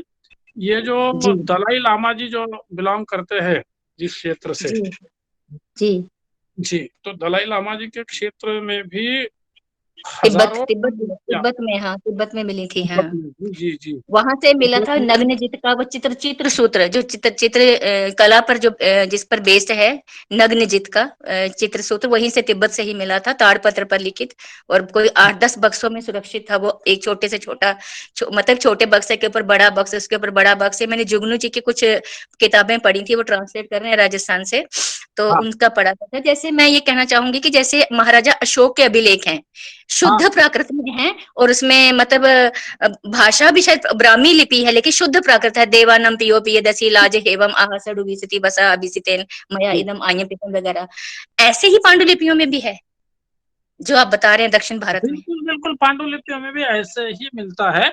मैंने जैसे सर ये फिर पांडुलिपि को ऐसे मतलब कुछ हमें मिल सकता है जैसे व्हाट्सएप पर ही, कि हम देखें, कोई कुछ पेजेस कोई शेयर कर सकता है, कुछ पृष्ठ उन पांडुलिपियों के जो प्राकृत में हैं?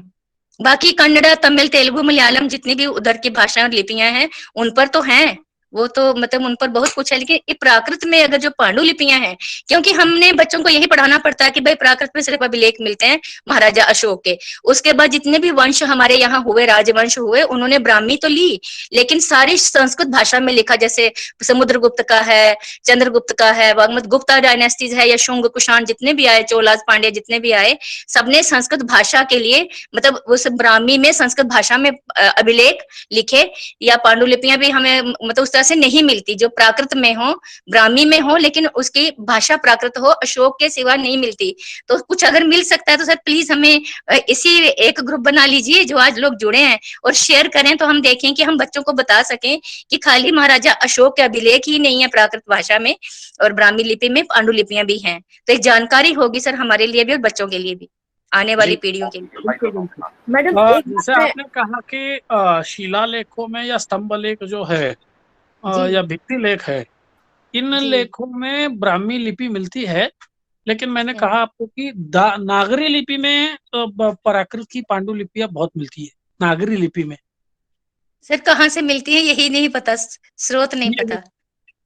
काश, अरे आपको बहुत ज्यादा नहीं, जयपुर में अगर आप जाएंगी, जयपुर का अपना जो पांडुलिपियों का म्यूजियम है या उनका वो जो वहाँ जयपुर है, उदयपुर है, आपने दिल्ली के इसमें भी आपने देखा होगा। आपको मैं अगर कभी दिल्ली में आप जाएंगे तो आपको बताऊंगा कि कुंद भारती करके प्राकृत शोध संस्थान है, जी हाँ है रिसर्च सेंटर है, तो वहां पर भी आप जाएंगे तो आपको तो वहाँ एक्चुअल में देखने को मिल सकती है। वहां पर पांडुलिपि का कलेक्शन है, उसमें है। तो आप जो फोटो जो चाहती है तो उसको तो मैं आपको बाद में शेयर करूंगा। बिल्कुल ठीक है, धन्यवाद सर, बहुत बहुत धन्यवाद। बहुत अच्छा लगा। आपने क्या पढ़ा उसमें भी कभी कुछ नया कुछ मिला हो तो जिज्ञासा बस आपसे बात करेंगे जरूर। जी ठीक है सर, ठीक है। एक बात मैं ऐड करना चाहती हूँ यहाँ मैडम, एक जो गांधारी प्राकृत जिसको हम बोलते हैं, जो अभी सर बात कर रहे थे कि अफगानिस्तान में थी, जो कि खरोष्टी लिपि में लिखे हुए हैं, उसमें बहुत सारे बौद्ध धर्म के पांडुलिपियां हैं, और वो आप जो एक आपको मैं साइट बोलती हूँ गांधारी.com करके है, ये जो साइट है ना, ये अभी इसमें बहुत सारे मैन्युस्क्रिप्ट्स है, उसके कुछ आपको पीसेस मिलेंगे ऐसे, मतलब हाँ स्क्रीनशॉट्स हैं। बिल्कुल सही कह रहे हैं। बहुत सारी लंदन की लाइब्रेरी में वो है, बहुत सारी जो उसके सिर्फ आप कुछ है। ठीक है सही कह रही है मैडम कि गांधारी प्राकृत में जो है वो अफगानिस्तान और उस साइड के जो ईरान, इराक आदि जो प्रदेश है, उस क्षेत्र में गांधारी प्राकृत प्रचलन में थी। वहां तक भी क्योंकि अशोक के उस तरफ के शिलालेख उसी प्राकृत में प्राप्त होते हैं। और जी खरोष्टी में है। बिल्कुल लिपि खरोष्टी है और भाषा गांधारी प्राकृत है। ठीक है, ये तो सूचना है हमारे लिए। लिपि खरोष्टी, बिल्कुल सही कह रहे हैं। जी धन्यवाद सर, धन्यवाद मैम, बहुत बहुत धन्यवाद। So there are 3 more questions. So one is from Mahavir Patil sir. Yeah sir, you may go on. हाँ यस सर। नमस्कार सर, डॉक्टर शास्त्री जी। नमस्कार, बोलिएगा।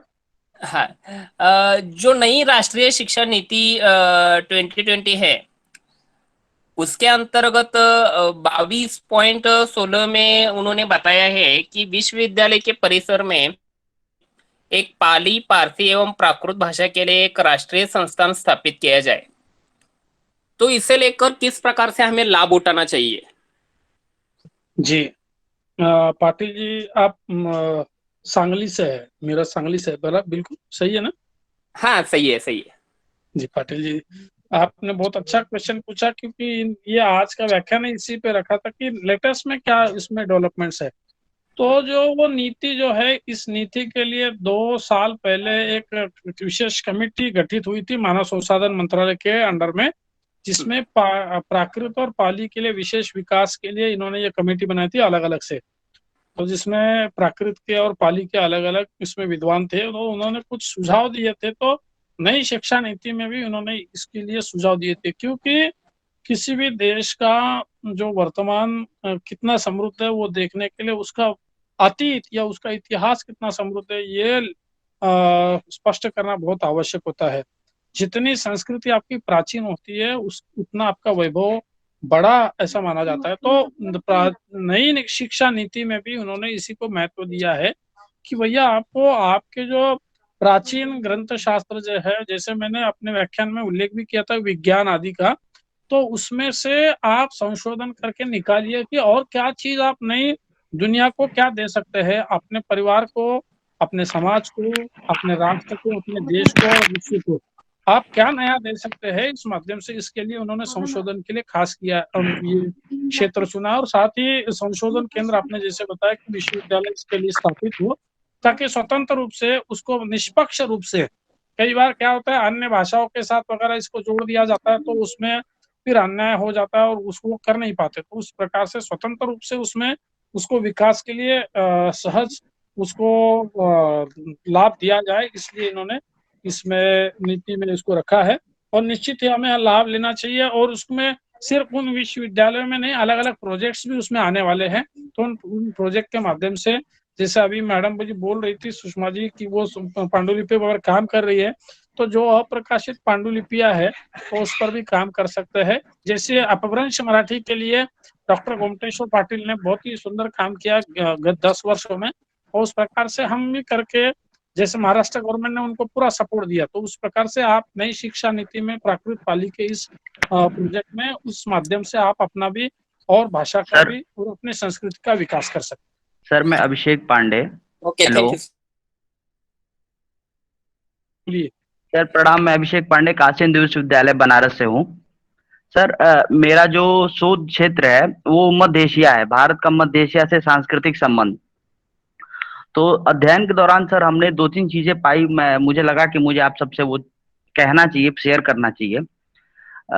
खोतन से एक अभिलेख मिलता है जिसमें चंद्र कनिष्क का उल्लेख मिलता है, और वहां का जो राजा है वो भारतीय संस्कृत ग्रंथ में उसको विजय कीर्ति कहा गया है। उनकी जो नेटिव लैंग्वेज होगी उसमें उसका नाम कुछ और होगा। वो ट्रिब्यूट देता है कश्मीर में आकर के चंद्र कनिष्क को। तो सर जो मध्य एशिया में जो अभिलेख मिलते हैं, मेरा परास्नातक में एपिग्राफी एंड पेलियोग्राफी पेपर भी रहा, तो मैं अपने उस एपिग्राफी के नॉलेज को सर मैं वहां यूज नहीं कर पा रहा हूँ, क्योंकि वहां की जो बेसिक लैंग्वेज है वो जो अभी आप बता रहे थे गांधारियन और लिपि जो हो वो यस सर हाँ, और सरस्वती लिपि है सर। हाँ तो सर मैं आपसे एक चीज पूछना चाहता हूँ कि आप सब इतने वक्त से इस एरिया पे काम कर रहे हो, तो मैं सेंट्रल एशिया से जो हमें अभिलेख मिलते हैं उसको कैसे यूज करूं, और उसके लिए मुझे क्या एफर्ट करना होगा ताकि मैं अपने उस शोध कार्य को और अच्छा स्वरूप दे पाऊं? जैसे अभी दुमटकर मैडम ने बताया था कि आपको एक गांधारी प्राकृत की वेबसाइट है, अच्छा यस सर, आपको जो है उसमें गांधारी के अक्षर, गांधारी के जो स्क्रिप्ट है, जैसे उसके स्वर हो, व्यंजन हो, उसके कैसा है, उसका डेवलपमेंट, उसके संबंध में उसका पूरा वर्णन हो, और उसका डिटेल में दिया है, तो उसके माध्यम से आपको थोड़ा उसका प्राइमरी नॉलेज लेना होगा। तो जब आप वो थोड़ा अक्षरों का, उन लिपियों का ज्ञान करेंगे तो आपको सर जैसे हमने लिपिगत अध्ययन किया है। जब मैं एमए कर रहा था तो उस दौरान हमारे टीचर ने हमको मौर्यन ब्राह्मी से लेकर के और शारदा लिपि तक पढ़ाया था, लेकिन सर वहाँ का जो लिपि है वो सर ना अल्फाबेट हम पढ़ पा रहे हैं। हो सकता है कि वो हमारे से, चूंकि खरोष्टी हमारे यहाँ नहीं था, हमने केवल ब्राह्मी ही पढ़ा है यहाँ पे, तो इस वजह से सर वहाँ थोड़ी, क्या कोई ट्रांसलेशन का सर कोई प्लेटफॉर्म होगा जहाँ पे मैं ट्रांसलेटेड टेक्स्ट पढ़ सकूं या पा सकूं? हाँ, तो अभी जैसे बताया तो वो उस वेबसाइट पे कुछ जो है वहाँ के लिपि से लिखे हुए जो लेख है या पुस्तक है या ग्रंथ है, प्राचीन ग्रंथ है, तो उसको उन्होंने मॉडर्न लैंग्वेजेस में कुछ इंग्लिश में वगैरह भी ट्रांसलेट भी किया है, बिल्कुल किया है, काम चल रहा है, डेवलपमेंट उसमें चल रहा है। तो कुछ आप जो बोल रहे हैं कि आपको जो मिला है उसको पढ़ने के लिए आपको उसका जो उन्होंने ट्रांसलेट किए हुए उन कुछ ग्रंथों को आपको रेफर करना पड़ेगा, ताकि वो समझते आपको फिर अपना जो आपने जो प्रोजेक्ट हाथ में लिया उसको भी आप ट्रांसलेट करने के लिए। सर अभी मेरा अभी इसी जस्ट 2020 में ही सर एडमिशन हुआ मेरा पीएचडी प्रोग्राम में, तो अभी मैं एकदम नया हूँ और आप सबसे सीखना है मुझे भी, और मैं चाहूंगा कि मैंने जो सीखा है वो सर मैं यूज करूं अपने, क्योंकि सर एपिग्राफी का आपको यूज दिख नहीं रहा है अपने रिसर्च के लिए। ये तो मैंने खुद से एफर्ट किया और इस नॉलेज को सर मैं यूज करना चाहता हूँ अपने रिसर्च में, मैं मेन सोर्स बनाना चाहता हूँ अपने टॉपिक के लिए। जी देखिए, कोई भी स्पेशलाइजेशन आप करोगे तो निश्चित ही इस विश्व में जो ऐसा है कि मैं इंडिया की बात नहीं है, जो अगर कोई स्पेशलाइज होता है तो उसको निश्चित कहीं ना कहीं उसको आधार मिल जाता है और उसको पिकअप मिल जाता है, बूस्टिंग मिल जाता है। आज Your microphone is on. Pandey ji, आप हम लोग खरोष्टी लिपि पढ़ाते हैं हमारे साठे कॉलेज में ऑनलाइन तरीके से, तो आप Yes, ma'am. हमारे साथ जुड़े रहिए. Yes, Take ma'am. this email and you be in touch with us. We will inform you when the next class starts. Okay, ma'am. Okay. Thank you. Thank you, ma'am. any question? Ashish, sir, you had a question. हाँ, Mahavir sir, जय जैन, आशीष जैन. हाँ आशीष जी बोलिएगा please. Sir, ये question मेरा ऐसा है कि जैसे प्राकृत भाषा का हिब्रू भाषा पे ऐसा संपर्क हुआ होगा कभी? जैसे इंडिया इजराइल कल्चर प्रोग्राम पे मैं काम कर रहा हूँ अंडर वाटर आर्कियोलॉजी में, तो ऐसा रहा हो कि तो उसमें मुझे पूछना है कि बेसिकली ये प्राकृत भाषा का हिब्रू भाषा में कंटेक्स्ट कभी मिला है क्या? जी बिल्कुल, आपका क्वेश्चन जायज है. हिब्रू जो है, मैं परम पूज्य आचार्य श्री विद्यानंद जी के पास 6 साल रहा, तो he is also multilingual personality. उन्हीं के प्रभाव से मैंने इन भाषाओं पे थोड़ा अभ्यास करना प्रारंभ किया.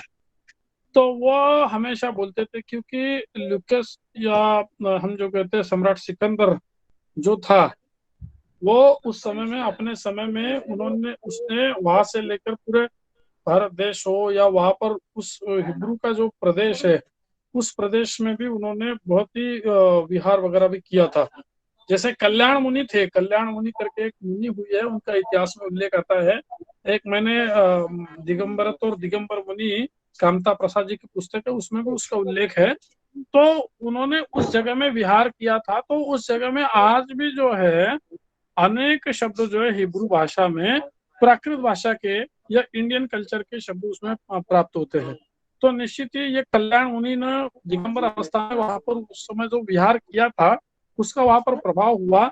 और आज भी वहां पर दिगंबर मुद्रा को पूजा जाता है, सिद्धशिला को पूजा जाता है और दिगंबर मुद्रा को वहां पर पूजा जाता है. तो हिब्रू भाषा पर भी बिल्कुल आप सही कह रहे हैं.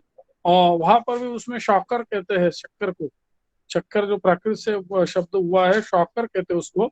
महाराज जी हमेशा अनेक शब्द जो है पिता के संबंध में, माँ के संबंध में, जो उसके पैरेलल शब्द थे, उसके संबंध में हिब्रू भाषा का उल्लेख करते हुए उसका बताते थे. तो उस पर बहुत प्रभाव है. निश्चित ही भाषा जो प्रवाहशील भाषा होती है, एक दूसरे का लेन देन हमेशा करती है. तो हिब्रू पर प्राकृत का और प्राकृत पर हिब्रू का वो रिटर्न आने के बाद दोनों का एक दूसरे पर निश्चित ही प्रभाव हुआ है. तो आपकी जो दिशा चल रही है बहुत अच्छी है, इसमें करिए. और इसमें पैरेलल जो है कंपैरेटिव स्टडी है, उसको करके आप देश को, भाषा को कुछ नया दे सकते हैं. बहुत बहुत शुभकामनाएं आपको इसकी इस अध्ययन के लिए. Thank you sir. Thank you. Thank you, sir. Thank you, Ashish, sir. Ma'am, मेरा सुझाव था. मैं सुषमा बोल रही हूँ जम्मू से. मेरा एक सुझाव है सर, जैसे मैंने पिछले 8-10 वर्षों से, मैं तो एपिग्राफी पढ़ी हुई हूँ. मैंने स्पेशलाइजेशन एमए में एपिग्राफी में करी थी. तब से हम पढ़ रहे हैं कि जो बेसिक लिपि हमारी है सिंधु घाटी की लिपि, और वो आज तक नहीं पढ़ी गई. हम भी काम कर रहे हैं, मुझे भी ऐसे लोग नहीं मिलते जो ये कहें कि हाँ मैम आओ हम मिलकर सिंधु घाटी की लिपि को पढ़ने की कोशिश करते हैं. तो लोग आते हैं, बच्चे आते हैं, सर्टिफिकेट के लिए आते हैं, एपीआई स्कोर के लिए आते हैं, कुछ टीचर्स भी ये है वो है. 2-4 लोग आए मेरे पास, बहुत बढ़िया. एक लड़का हुआ है तैयार, वो इस समय वेंकटेश्वर यूनिवर्सिटी तिरुपति में लगा है 3 मंथ सर्टिफिकेट कोर्स करके ही मेरे यहाँ शारदा लिपि का, डॉक्टर नरेंद्र भारती. तो वो वहाँ पांडुलिपि सेक्शन में ही इंचार्ज डायरेक्टर टाइप है वहां पर. वो तो है, वो कश्मीर शैव दर्शन पर पीएचडी करी है बच्चे ने बेसिकली. और एक नीलम राजन मैडम है, इस समय सभी को वो लिपि पढ़ा रही है, शारदा लिपि. कुछ 2-4-6 लोग तैयार हुए हैं, आम आदमी नहीं आता. हमारे यहाँ एक रिफ्रेशर कोर्स हुआ, वहाँ कर्नाटका संस्कृत यूनिवर्सिटी बेंगलुरु से आए थे डॉक्टर शरद स्वामी. मैंने वहां भी प्रश्न रखा कि ये सिंधु घाटी की लिपि को कोई पढ़ नहीं पा रहा, जो सभी लिपियों की हमारी ब्राह्मी भी मिलान करो तो सारे अल्फाबेट सिंधु घाटी की लिपि से मिलते हैं, मतलब तकरीबन मिलते हैं. फिर विदेशियों ने तो कह दिया कि ये हिंदुस्तान में कुछ था ही नहीं, सब बाहर से आया. फिर अशोक मतलब रखाल जी वगैरह इकट्ठे होकर इन लोगों ने, विद्वानों ने काम कर कहा नहीं ये हमारी ही लिपियां यहाँ से बाहर गई हैं. जो भी है हम अध्ययन करेंगे तो पता चलेगा. तो शरद स्वामी जी ने मुझे बताया कि मैडम हमारे वहाँ एक हमारा सेंटर बना हुआ है कर्नाटका संस्कृत यूनिवर्सिटी बेंगलुरु में, और हम बहुत करीब हैं सिंधु घाटी की लिपि को पढ़ने के. 2-3 वर्ष पहले उन्होंने बताया था कि हम कोशिश कर रहे हैं, हम मतलब प्रोजेक्ट चल रहा है हमारा अब पता नहीं वो कहाँ तक पहुंचे, कहाँ तक नहीं पहुंचे। हम बड़ी सारी मॉडर्न लिपियों की या एंशियंट लिपियों की बात कर रहे हैं, भाषाओं की बात कर रहे हैं। सिंधु घाटी की लिपि को पढ़ने के बारे में क्या विचार है, क्या सोच है, क्या शोध है। 400 अल्फाबेट्स हैं उसके, मेरे पास किताब है, 400 के करीब अल्फाबेट्स बताए हैं और उनका भावात्मक प्रतीकात्मक बताए गए हैं। पढ़ नहीं पाए हैं, विद्वानों ने बड़ा काम किया है। क्या इस दिशा की ओर कुछ काम करना चाहिए भारतीयों को कि हमारी ही सिंधु घाटी की लिपि को हम नहीं पढ़ पाए तो कोई जेम्स प्रिंसेप आके पढ़ेगा तब हमारा नाम होगा? ये बड़ी शर्म की बात मुझे लगती है कि हम कुछ नहीं कर पाए। तो जैसे ब्राह्मी जेम्स प्रिंसेप ने पढ़ी, तो वैसे ही सिंधु घाटी की लिपि भी कल को कोई वही विदेशी आके पढ़ेंगे, फिर वो हमें कहेंगे हम काम पकड़ने वाले थे। वुलर ऐसे विद्वान आए और चाइना से भी अनेक इतिहासकार आए, जिन्होंने आने के बाद ही भारत का इतिहास खुल गया। और आपको बताता हूँ, आश्चर्य होगा कि 14वीं 15वीं शताब्दी के बाद पिशेल ने हो या वुलर ने, इन लोगों ने जो प्राकृत पे जितना अभ्यास किया, अध्ययन किया या सीरियस इसमें रिसर्च किया, उतना आज तक हम किसी ने किया नहीं और हमने भी उतना सीरियसली किया नहीं है। हमने नहीं किया। हाँ सर, मैं यही हम हमारे आए दिन वेबिनार होते हैं, सेमिनार होते हैं, हम बहुत कुछ करते हैं। हम सेल्फ प्रेज में मतलब अपने आप को इतना बताते हैं, लेकिन हम सिंधु घाटी की लिपि नहीं पढ़ पा रहे। अचानक अर्पिता शाह जी ने ये लिंक भेजा था तो मैंने ट्राई कर लिया। वैसे ही मैं क्लासेस ले रही थी ऑनलाइन, तो जब मैंने प्राकृत पर बात सुनी तो मुझे लगा मैं भाषा विज्ञान पढ़ाती आई हूँ, तो शिलालेखी प्राकृत, धम्मपंथी प्राकृत, अशोकन प्राकृत, ये प्राकृत वो प्राकृत, शौरसेनी, पेशाची, मागधी इत्यादि। तो सर कौन सी मतलब प्राकृत पर बात कर रहे हैं? तो आपने बड़े ही विस्तार से बात करी। सब ठीक है सर, हम मतलब यत्किंचित जितने जितने विद्वान हम तो, मैं तो कुछ नहीं समझती अपने आप को, हम तो कीड़ा भी नहीं है धरती का, बड़े बड़े विद्वानों के आगे। लेकिन सर सिंधु घाटी की लिपि को पढ़ने की बहुत आवश्यकता है, नहीं तो हमारी बहुत बेइज्जती है भारतीयों की। अब तो हमें पढ़नी चाहिए, ऐसा मेरा एक सुझाव है, प्लीज अगर आपको अच्छा लगे तो। सुझाव है, बिल्कुल आपका सही सुझाव है। इस दिशा में अभी जो एक विद्वान बच्चा आया था इस पे, जो वाराणसी से शायद कह रहे थे, एमए में ये पेपर पढ़ रहे थे तो बड़ी उत्सुकता थी कि हमें ये पढ़ाया गया कि जो हमारी मूल ब्राह्मी जो है वो अरेमाइक से, मतलब यूनानी जो। सुषमा जी, आपने जो सुझाव दिए हैं उसके लिए स्वतंत्रता से एक बार चर्चा सत्र रखेंगे और चर्चा करेंगे और उसमें काम करके फिर हम उसके लिए उस लिपियों पे काम करने के लिए आएंगे। आपकी कामना और आपकी जो उसके लिए जो बहुत अंदरूनी इच्छा जो है बहुत अच्छी है, लेकिन उसको एक अलग प्लेटफॉर्म बना के हम उस पर चर्चा करेंगे। Thank you, ma'am. Yeah, Ashish sir, please ask your question. Sir Ashish Jain, Mahavir sir. बोलिए प्लीज। हाँ सर, जैसे ये भारतीय ज्ञानपीठ का ग्रंथ है जिनसेन आचार्य का हरिवंश पुराण, तो बेसिकली जब मैं इंडिया इजराइल कल्चर प्रोग्राम पे ध्यान दे रहा हूँ तो मेरे मन में एक ऐसा आया कि जिनसेन आचार्य के ग्रंथ में उल्लेख आया है कि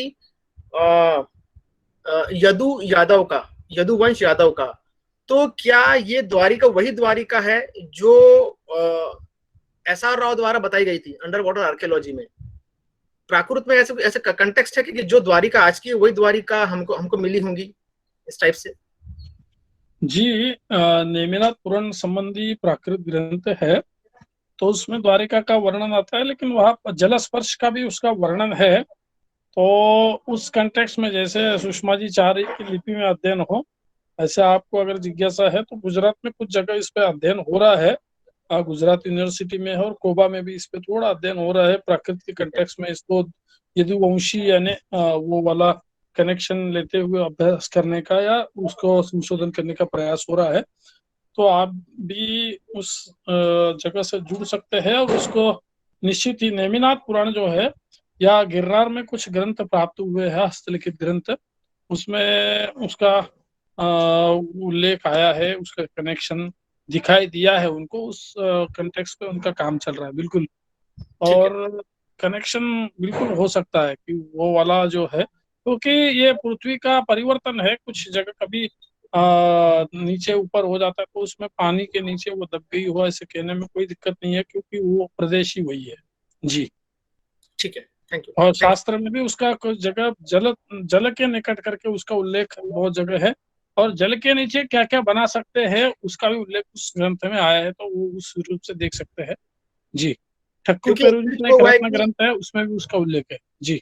हाँ, एक्चुअली क्या हुआ, लास्ट है मेरा, कि ऐसा एक उल्लेख मिला है कि जेनेटिकली प्रूव हुआ है कि यदु यहूदी बने, जेनेटिकली, ऑफिशियल नहीं, आर्कियोलॉजिकली भी नहीं, जेनेटिकली प्रूव हुआ है।